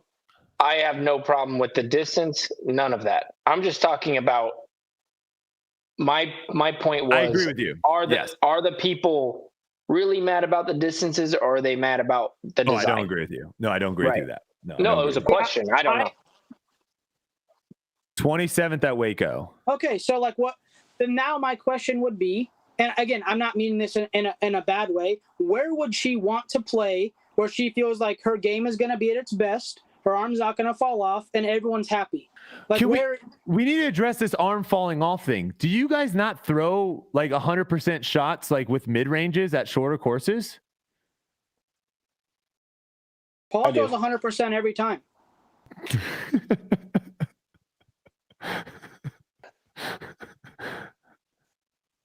Did you hear that, Yuli? No, I throw pretty much max power on all my shots. Yeah, I'm being sarcastic. Oh, the only thing for me that feels a little bit different is I've done back-to-back Monday and Tuesday. I did 36 holes. That's the only thing that feels a little bit different, but I haven't been doing field work because I'm doing 2 practice rounds a day. But my body doesn't really feel that much different right now than it did at Cascade. So like, I guess I'm just... Talk to me in 15 years, bud. I'm older than you. Yeah, you haven't been playing disc golf as long as me, though. I'm talking about. I was playing ultimate frisbee. That is way more taxing on the body. Don't even try to go there, brother. On your arm? Did it make your arm fall off? No, it's not even close. Yes, I had to ice my shoulder after ultimate frisbee way more than I did in disc golf. How many times did you have to throw the little frisbee around? I played tournaments, Yuli. I would play tournaments on Saturday from 7 o'clock in the morning till 4, and then from 10 o'clock in the morning till 5 the next day. Hey, Silas, pull up his pull. Pull up his pull. That's what it is. That's what you guys do when you throw it as hard as you can, right? You pull it and then you rip it down there. I'm also hucking shots too. And people don't want to hear about my ultimate frisbee stuff. My point being, my point being is it's not the same as disc golf. Okay, it's not. Agree to disagree. But going back to what my main point is, and we'll finish it on this. I could. We'll finish it. I could go play catch with a frisbee for the rest of my life and not get tired at the beach. Just toss it back and forth to each other. No, keep going. Not with me. Not with me. Your disc would be landing 50, 60 feet short of me every single time. And after a couple throws, I'm gonna be like, bro, you don't throw far enough. I'm out. Okay.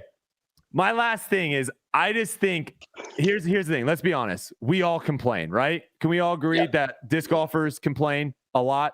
We all do. And let me tell you guys listening right now, you guys get like 10% of the complaints that actually go on. The complaints that go to the social media is 10% of what's actually happening. I just don't think this is a good complaint saying, like, I love analogies. This could be a bad analogy. You finish a football game on Sunday and like you post on Instagram being like, guys, you have no idea how sore I am and how tired I am from playing in the NFL. That's just part of the job, right? Like, our job is to throw a bunch of discs. Like, I think JJ Watt did a thing where they're asking him like how he felt, and like now that he's retired or whatever, like how much better he feels, and he goes, well, every Sunday I got in like 15 car accidents. So I mean, you hear it from those guys, and again, neither here nor there. Again, back to my initial thing of like, all of us, even us three in this chat, as similar as we are. Oh, he was about to drop his hottest take. Dang it. Oh, he's gone. He's gone. All right. Shout out to Drew. Yuli, I just have to say this because the chat saves me again. You don't see anyone retiring from disc golf to play Ultimate. I'll leave it at that. Okay. That's because you're running around. No. I'm not getting past this because this is fact. Me throwing a Frisbee as hard as I can on the beach, I could do that all day, every single day, for the rest of my life and never get tired, ever. Okay, Drew, you're back. Finish what you were going to say. What was the last point you were going to make? Oh, I was just saying that as similar as all three of us in this chat are, we're also different. You know, and I feel like there's certain that complain about no water, and then there's other people who bring enough water. You know, that's like disc golf. I think the reason, I post almost all my complaints. I don't post 10% of them. I post them all. So people are seeing my complaints, but I think that, like, you know, just like Cynthia, I'm sure Paige Pierce loves this course. You know, it's where Cynthia's unhappy with it. You know, I don't know the answer. I don't know whatever. What I do know is that whether any three of us like it or not, we're all going to have to go out there starting tomorrow and compete against each other and try to beat each other. No matter how we feel about the place. It's not like if you love it, you get, you know, you start 500 par. If you hate it, you start 4 over. Like, you know, we all have to go out there and earn it and play. And, you know, the best player wins or plays the best or beats the other person. And, you know, that's kind of what it is. Fair point. All right. Pet peeves. I know you probably have a lot. So give us your biggest pet peeve. The number one thing that really just gets to you. What do you got? I'm not a big fan of people who just take forever in their practice round and then don't let you play through. Ooh. Like, I just think that's like the absolute worst. It's like, hey, take 40 hours to play around if you want. Set up a tent on hole 8 and then wake up in the morning and restart when the sun comes up. But like, don't be knowing people are behind you and probably wanting to play a one-shot round or fast, or even just you're on a 5-sum and they're by themselves, and not let them advance down the course because you have an ego problem or, you know, you were there first. It's like today, I mean, we let like 3 groups play through because Gossage and I were filming, and it's like, hey, go ahead. Like, we didn't have to wait on them anymore. Why should they have to wait on us the whole day because we're deciding to film a video? Yuli, what is that? You know, is that like because I've noticed that too, just like at local courses and stuff, like a lot of like the OG players playing through is just not even an option. Like they don't like, there's no, hey, you guys are catching us. Is that like an old school disc golf thing that you guys all had to deal with? That's just like never really advanced, or what's up with that? No, I think that whoever's doing that is just an asshole. like you let people play through. That's obvious. Like, if you're the biggest one is like when they go, well, we're backed up too. It's like, I'm a one-some. I'm going to get through them too. Like, let me get to here. I'm going to get through them and hopefully make my way. No, I don't know what that is. I think you ran into some bad groups. I just feel like it happens on the Pro Tour as well. I mean, I'm not gonna it definitely does. I'm not gonna like drop any names because I'm not here to do that. But it's just like I feel like there's a group of people that every week everyone catches up to them and they just look at you and go, "Oh, I'm just gonna keep playing." It's like, that's just a pet peeve of mine. I think that we all are out there. Maybe Yuli only has an hour and a half to practice before he has to do the podcast, and he's stuck watching 5 people throw 4 shots. Or a flex start. No, I'm just kidding. Is that too soon? Not too soon for me. But yeah, I mean, I don't know. I think that, I don't know. It's not crazier than. It's a good one. That's a really good one, and something that needs to be. I think that can be addressed not just on the Pro Tour, but like all of disc golf. So yeah. All right, Yuli, final question. Final question. Out of all the players that you're playing with right now or ever, who do you look at their game and you're just like a little jealous of, or you can look at them, respect it, and be like, that's nice. Like, that's a nice game. I mean, it's got to be either Macbeth or Eagle for me. I think that a healthy Eagle is like I don't know. Eagle's game is just so beautiful, for lack of a better word. Like he just stands still, putts from 70 feet. His sidearm, even right now, is really good, but when he's healthy is like incredible. Then obviously, I mean, Macbeth has the accolades, that everyone would die for. I mean, I would love to have one major, let alone whatever, 16 or 17, whatever it is. So, I mean, those are the 2 people. Very rarely do I play with someone and go, man, like I wish I could have done that. Normally, maybe Brody parks a 450-foot hole with the sidearm, and I'm like, man, that would be cool. But then I happen to birdie it with, whatever. So, but I just feel like playing with Eagle when he's like on, and him and I've had some pretty good battles. Just watching him, it's like kind of watching another, like you're watching like the level of disc golf, if that makes sense. Like it'd be like watching Michael Jordan in '96. You're like, whoa, like that's possible. Like I think sometimes Eagle's throwing shots, and I'm pretty creative, and I would like to think that I have pretty good form and throw it pretty far and, have a lot of shots in my bag. And I will play with Eagle sometimes. And even backhand, he throws shots. And I'm just like, how did you even create that, like in your head? That's something that I really like respect and look up to when it comes to somebody doing that kind of stuff. Love it. Well, Drew, I have a question for you guys. Oh, yeah. Hit it. So I saw it. How did you guys let Paige Pierce get on here and tell you guys that she's better than you guys and you not speak up and stand up for yourselves? Here's the thing on that. It was an off the cuff question by Yuli. So and Yuli has some, like, I normally have all my questions and stuff prepared, and Yuli's really good at just like adding on kind of based off of her, like whoever's response. Right. So it was just completely off the cuff. And to be quite frank, I was honestly just kind of shocked the way she answered it, to where I very rarely do I not know what to say. I didn't know what to say. But, again, I have no problems. If you listen to this podcast, I have no problems asking anyone anything or literally telling my opinion about someone. And, if Paige wants to talk about it off the podcast or whatever, I would give her my opinion on it.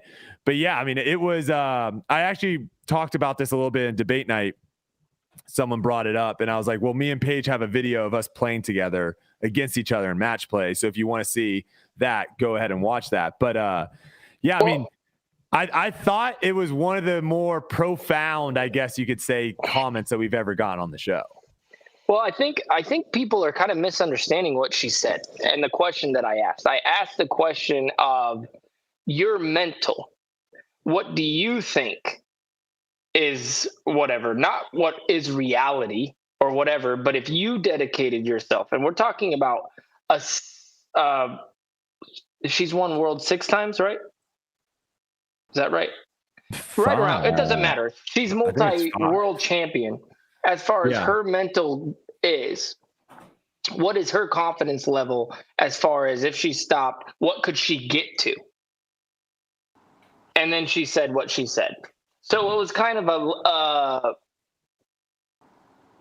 what I was trying to get from her is what kind of confidence is in there. You know what I mean? That's what I was trying to get out of that question. Drew, and I feel like she said it. Drew, do you have a response to what she said? Do you want to respond on here? Oh, I mean, I just think that it's like, I tweeted about it. I don't know if you guys, I talked to Paul about it in person. I don't know, Brody, if you saw my tweet or not, but I don't have a reply. I mean, she didn't, I'm ranked 29th in the world, so she's not really aiming that at me, but she's aiming that at you guys. But no, I mean, I think she did say possibly top 20 though. She did say that as well. I just think that Serena Williams has, whatever 20 Grand Slams. She's not gonna go win a set against Roger Federer. I think that there's a distinct, obvious difference, and I think that if that was her podcast or her video, I don't think I'd ever made a comment about it. But to come on here with two men that play the game and are out there grinding, and Paul's been playing for 15 years. I didn't your life and waking seconds to. I just think it. I didn't take it as a shot at me and Yuli, I guess. No. It didn't seem like that. I know like a lot of people took it that way of like, oh, well, you guys aren't top 40. So she's basically saying that she's better than both of you. I didn't take it that way. I was just surprised that she was so open and confident in herself, because I think a lot of people would have skirted around that question. Yeah. I think that was the thing that was interesting. All right, we'll get Drew in here real quick to wrap it up.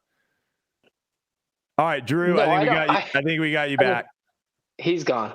But this is the way I feel about it. Like,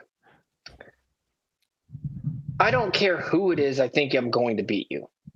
Like, period. That's what I take into every single weekend. So that's the way that I feel in sports in general. Like, if I'm going to go compete, I don't care if it's Tiger Woods. I'm going to try to beat that guy. And of course, I'm not probably going to be able to do it. But if I tee it up, that's what I'm going to be. That's the ultimate goal every single time. And I think that's what those kind of minds are like, that's just the way that it is. I didn't take it as a shot at all. I think that Paige, if you want to play, let's play for $1,000 a hole. I don't care. But I would also say that against a lot of other people. I also play for a lot of money against the best players in the world every single weekend. You play for a lot of money. Let's just say that you're not afraid to put your money where your mouth is. So, all right, Drew, you want to wrap up real quick? Where were you kind of finishing before you? Oh no, I was just saying that my take on it, and not that I feel like I'm right, and I already tweeted about this. I just felt that her saying that to you guys who are stats wise, like ranking wise, out of that realm, sitting there and telling you guys I would be better than you if I like dedicated myself. It's like she's played the game on tour. She won her first world championship in 2011. That's 12 years ago. Like, how much more work would she have had to put in to go from 976 or 86 or whatever to 1,000? I mean, what are you guys? 1,030? Like that's a lot of throws per round. That's a lot of strokes. And there was a point where, I know that she was hunting 1,000 rated. Like, she was posting about it all the time. Like, that was her goal, was the first 1,000 rated woman, So like, it's like she wasn't grinding for a goal. And, and like Paul said, I think that it's the same thing. Just like if some guy that won AM World said, oh, I beat you, I'd say, okay, let's go play for something. Like, if you're willing to say that, I think you should be willing to sign up for MPO, and you should be willing to at least play one time. I'm not saying dedicate your career to playing MPO because you made a comment, but like, she played USCDC and got 99th. Kristen Tatar got 100th.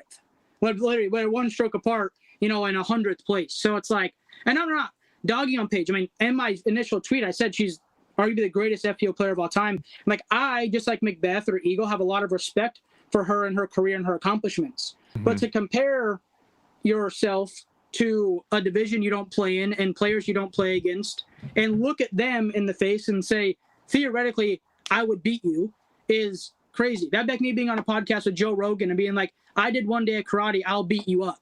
Joe Rogan would be like, bro, what are you talking about? I would say this. The only thing that I was, the impressed thing I would say that I had from that was like, she was willing to give an answer. I think a lot of people would think that in their head and either come up with something different or like skirt her by. So I respect that she would give an answer to that. But I think me and Yuli, when you came on, like we didn't really feel disrespected when she said that. It was more just, I was shocked that she thought that. Yeah. And like I said, I'm not saying that you guys should feel a different way. Just me watching it.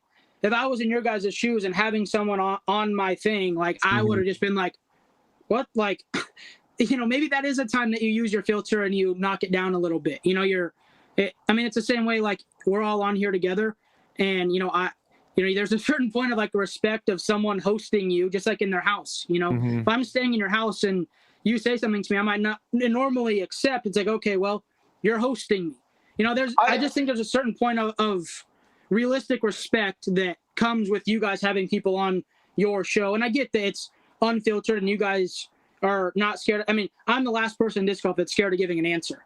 Like whether people like me or not, like I'll give my opinion, I'll give my thoughts. Like it doesn't matter if it's about Brody, Macbeth, Yuli, the disc golf pro tour. Like I give my opinion, and so I respect that part of it. I just think that there's some type of like code of just not doing that. But I mean, that's why I asked you guys. If you guys, you're not bothered by it, you're not offended, then hey, I just was curious on your take on it. This is the only thing I'll say to that though, is like me and Yuli have to be ready to get it back if we're willing to dish it out. This is not, you don't come on this podcast to get your ego boosted. You don't come on this podcast for us to like fluff you up and tell you how great you are. If we have questions that are maybe a little bit harder for you to answer, we're going to ask you questions. And I asked her some tough questions that she probably didn't like talking about, like the fact with Kristen Tatar and where she's at with that. And so like, we have to be okay too with people coming on and giving a response that goes against us or whatever. And that's all we want. And so, yeah, go Yuli. I think that her answer was perfect. Like, that's why she beats everybody in the division she plays, is because she's that confident. She's that confident. And I have no problem with that. I have no problem with somebody thinking that they're a giant and they're going to do whatever it is, because is literally what it takes. The game is about confidence. She's a confident player. And yeah, I take zero. Like, I was not disrespected in any way in the fact, because of where my confidence lies too. Like, I'm way too secure to be. I never even thought about it. I thought it was. Like I said, I just look at it as I'm on a podcast with Usain Bolt and saying I'd be faster than him. Maybe he's not offended, but there's probably certain things that, like I said, me being on Joe Rogan and being like, I did one day karate. I know you're a black belt. I'd whoop your butt. He'd just spit out his water and laugh at me and be like, all right, get moving, kid. I think there's definitely different ways of dealing with it, right? Like every person that tweets or comments on my YouTube videos or whatever saying like, I would beat you in disc golf, you're trash. I'm not even though I believe that that's not true. I don't necessarily have to go out of my way to like fight against that. It's the truth. But you know that they're not better than you. If they're better than you, they'd also be playing at Portland Open this weekend. Like nobody that's like sitting at home, other than maybe like Joe Revere and Alex Geisinger, are better than you and sitting at home. Yeah, I just think some people have a different way of handling it. And like, again, like I said, I was just letting her riff and go because she was just taking off with it. And it made for a very interesting conversation for sure. And maybe we'll have her back on at some point as well. So, all right. I think Drew dropped out again. Silas. Oh, he's back. All right, Drew. We're going to see sayonara to you. We appreciate you for coming on, dude. Yes. We'll have to do this again because I think one thing I do respect about you is that you're, like you said, you're not afraid to give your voice, your opinions. And I definitely like that. I think that's good for disc golf, having more people come out and say what they actually think. It gives the fans something to talk about.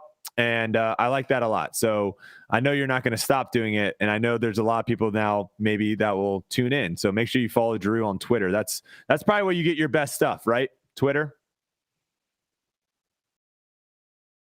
He gone. Oh. Drew, make sure you follow Drew on Twitter. We appreciate him stopping by. We'll definitely have to have him come back on at some point. Fun little talk there, Yuli. That was a good little back and forth. I like that. Real quick, we got to kind of run through this because this, I don't really want to bury the lead, but I do want to show you something that went down. What? Drew's back. All right, Drew, say goodbye, ever. There you go. All right. No, I was just saying that I typically use Twitter to be a disturbance, to where I don't really use Instagram to be a disturbance. Okay. Twitter disturbance, Instagram non-disturbance. Go follow Drew. Drew, we appreciate it. Thank you guys. You guys have a good day. Week. Play well tomorrow. Yep. Good luck this week. All right. Thank you. Bye. All right. There's Drew Gibson there, ladies and gentlemen. All right. I don't want to bury the lead, Yuli, but I stand corrected. I have been able to get 2 FPO players on the podcast. One was Paige Pierce. Well, I got Paige Pierce twice, so I don't know if that counts double. And then Sayananda. My record after that has not been good. And this was maybe the worst one of all of them. Okay.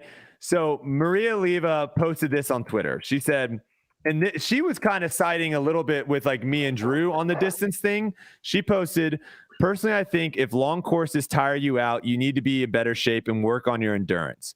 I love wooded courses like the one we just played in Washington. I also love playing these long AF courses because they feel like a challenge mentally and physically. My first year on tour, I was so worn out because I was not in good athletic shape. This year, I have a totally different lifestyle and schedule because of how long and demanding these courses are.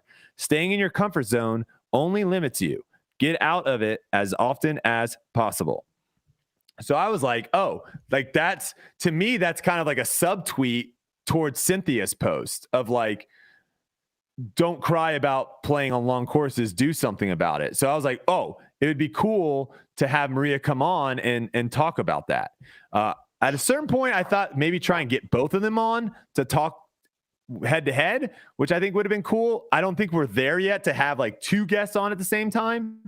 Maybe in the future, I got to talk to Silas about that. So I tweeted to her saying like, hey, we'd love to have you come on the podcast. Someone else responded saying, I think Maria Oliva would rather eat glass than go on your podcast. And I was like, why? And then someone was like, well, I think she has said all that she wants to say and she doesn't really have anything else to say. I then responded to that saying, hey, listen, sometimes like Twitter, it's hard to like get your thoughts out. I would love to like talk about it. I think to me, it's way easier to come on here and talk to you about stuff than it is for me and you to have this discussion on Twitter.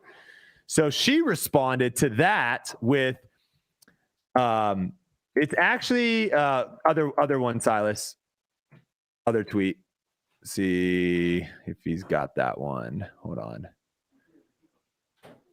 It's a single tweet. Oh, okay. He's going to get it up. I'll read it.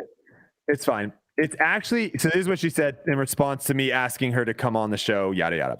It's actually easier to express myself in writing than a complete stranger in a studio for clout. Considering I've been within 5 feet of you numerous times on the course and you've never made an effort to introduce yourself, I'm good on the podcast. Thank you, though. Now, this response obviously generated a lot of comments and reactions because, I mean, we can break it down a little bit, but I think some people misinterpreted. I think when she was saying like the clout thing, I think some people misinterpreted that I was asking her to come on so our podcast gets more clout, aka more viewers or whatever. I think she was saying like she doesn't need to come on to get clout. Is I think I don't think she was like. I'm going to take it that way. Is that wasn't a diss. But this thing saying, considering I've been within 5 feet of you numerous times on the course and you've never made an effort to introduce yourself, I'm good. This was an interesting thing for me. First thing I'll say, and Yuli, this will be interesting to see if you have the same take. Being a married man, I am not really looking to try to create friendships or introduce myself to like women. That could be a crazy thing if I'm in a group and someone introduces me, or if I'm in some sort of situation where there is some sort of introductory thing. That's one thing, but like I'm not like going out to seek out FPO players to be like, hey, and also if you've hung out with me long enough, like that's also not a thing that I really do as well, is like go to be like, hey, I'm Brody Smith, I need to introduce myself to you. Like, yeah, I'm just a normal dude walking around. If someone wants to have a conversation with me, that's fine, but I'm not going to like insert myself to be like, I think this person wants me to introduce myself to them, so I'm going to go do that. I don't know. I don't have, again, maybe I'm a bad person. I don't have like an eagerness to go when I'm on tour playing a tournament. I don't have an eagerness to like try to like make new friends that way. If they're organic, I don't know. Is that like a weird thing? Does that make sense at all or no? No, it's different for, I feel like you, because you're coming into a sport that you haven't been in your whole life. You know, like for me, I like to introduce myself to everybody because but I've never played I've never played a round of disc golf with her. That's different. Yeah, no. Like if we were, I haven't either, but like the interactions that I've had with her is like when she's like around Luke Sampson or something, or she's with a bunch of other FPO players and they're playing. Like I haven't really, I don't put myself in positions to like, I don't know. So I just thought that was a weird thing. Cause again, the other thing is like this podcast, like that was me kind of like reaching out to be like, hey, I want to bring you on to like get to know you, like to talk to you. Yeah. I don't feel like every single person that comes on the podcast. Like me and Nate Perkins, I wouldn't say me and Nate Perkins are close. I've had a handful of conversations with him, but like having him on the podcast, that was the first time that I really got to like speak to him. I don't think we need to be like friends with people to have them on the podcast. No, I completely agree with that. I mean, podcasts are literally a segue to introduce yourself to somebody. If you get big enough as a podcast, what if we had like Bryson DeChambeau on one day? I've never met the guy. That would be dope. And then we somehow get a message, and then he comes on here, and then that's when we introduce ourselves. Like, I don't think that is. But the fact that I think what she's saying is you're around a lot, she's around a lot, and you've never made an effort to do that. Why is it now that you're making an effort type thing? Which I think you just I didn't have a reason. There's a bunch of people on the MPO side too that I don't have any sort of, that I've never played a round of disc golf with. Me too. And I don't know.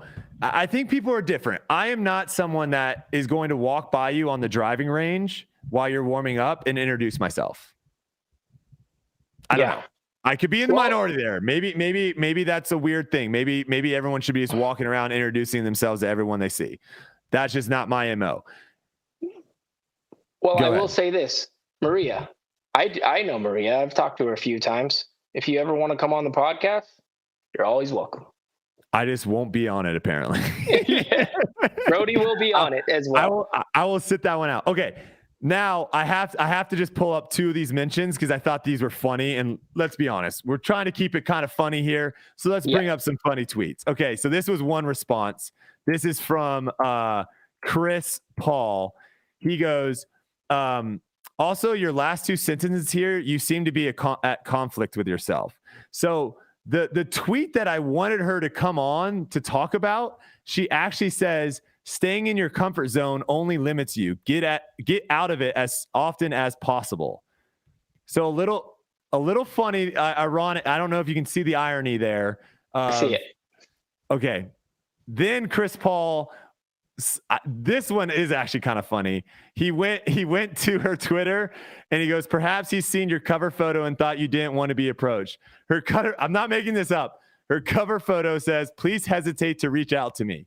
So I just saw those two things. I was like, okay, that's kind of funny. That's kind of funny. We'll leave it at that. But in all seriousness, we want to try to get as many people on here that have different opinions, same opinion, like us, don't like us. And, unfortunately, she didn't want to come on, and that's fine. And it is what it is. But I don't think we're going to, like, if she does change her mind, I'm with you. I would love to have her on and talk to her about her opinions on this and some other stuff. This is just a place for the tour to be able to express stuff, share our opinions, mostly Brody and I obviously sharing our opinions and just talking about the stuff that's going on out there. I think it's a safe place to come. I think that I've really enjoyed the guests that we've had, and we've gotten a lot of really cool angles as far as thought process, and I've learned a lot from that. And I don't know. I don't want anybody to just have a fear of coming on to this podcast. I feel like it's a pretty sweet place. Yeah, I like it. I'm enjoying it as well. And, obviously we're not afraid to ask any questions, but also I think that gives the audience at home the most interesting interview. If you want to hear the same questions asked of like, how are you feeling? What do you think about this? There's other areas to go and do that. We just don't want to do that here. So it is there. All right. Quickly. I don't know if you saw this tweet. This just throws a little bit in perspective of how insane, because golf, we talk about like disc golfers not having ratings when they go on tour as a potential thing in the future, and ratings are just for amateurs. Pro golfers don't have handicaps. This is just a crazy stat. I have to talk to you. Back in 2018, Tiger's official handicap index would have been 9.4, plus 9.4. If adjusted for tour conditions, it would have been anywhere from plus 11 to plus 12. So essentially what that means is if you're a scratch golfer, which is a very small minority of golfers in the world, scratch is like you're freaking really good at golf. Tiger would have to give you five to six strokes aside, 5 to 6 strokes every 9 holes to get to a level playing field in 2018. That just kind of shows you the crazy, the wild. So all our golfers out there, that's a fun little stat for you. Mind blowing. 2008 Tiger was on a different level. You'd have to give me like 35 strokes. It might not even be enough, because I think it scales probably like scratch probably scales a little bit. All right. Oh man. Last things I want to talk about. We're just gonna quick housekeeping, I guess. We hit over 1,000 followers on Twitter, Yuli. Sweet. Tour Life is over 1,000 followers. We're gonna do 1,000 follower giveaway on our Twitter. So if you're not following Tour Life on Twitter, it's tourlife_pod. Go over to Twitter, check it out. We're about to do 1,000 follower giveaway. All you have to do to enter is follow us and just wait for the giveaway post, and then they will have instructions on how to win. Yuli, I was thinking we did a poll. Not thinking, I did a poll. We're doing a 2023 Get Freaky, and we're doing a Captain's Raptor. I'll get the disc. I'll have us both sign them, and we'll send them out to the winner. So there you go. Check us out on Twitter.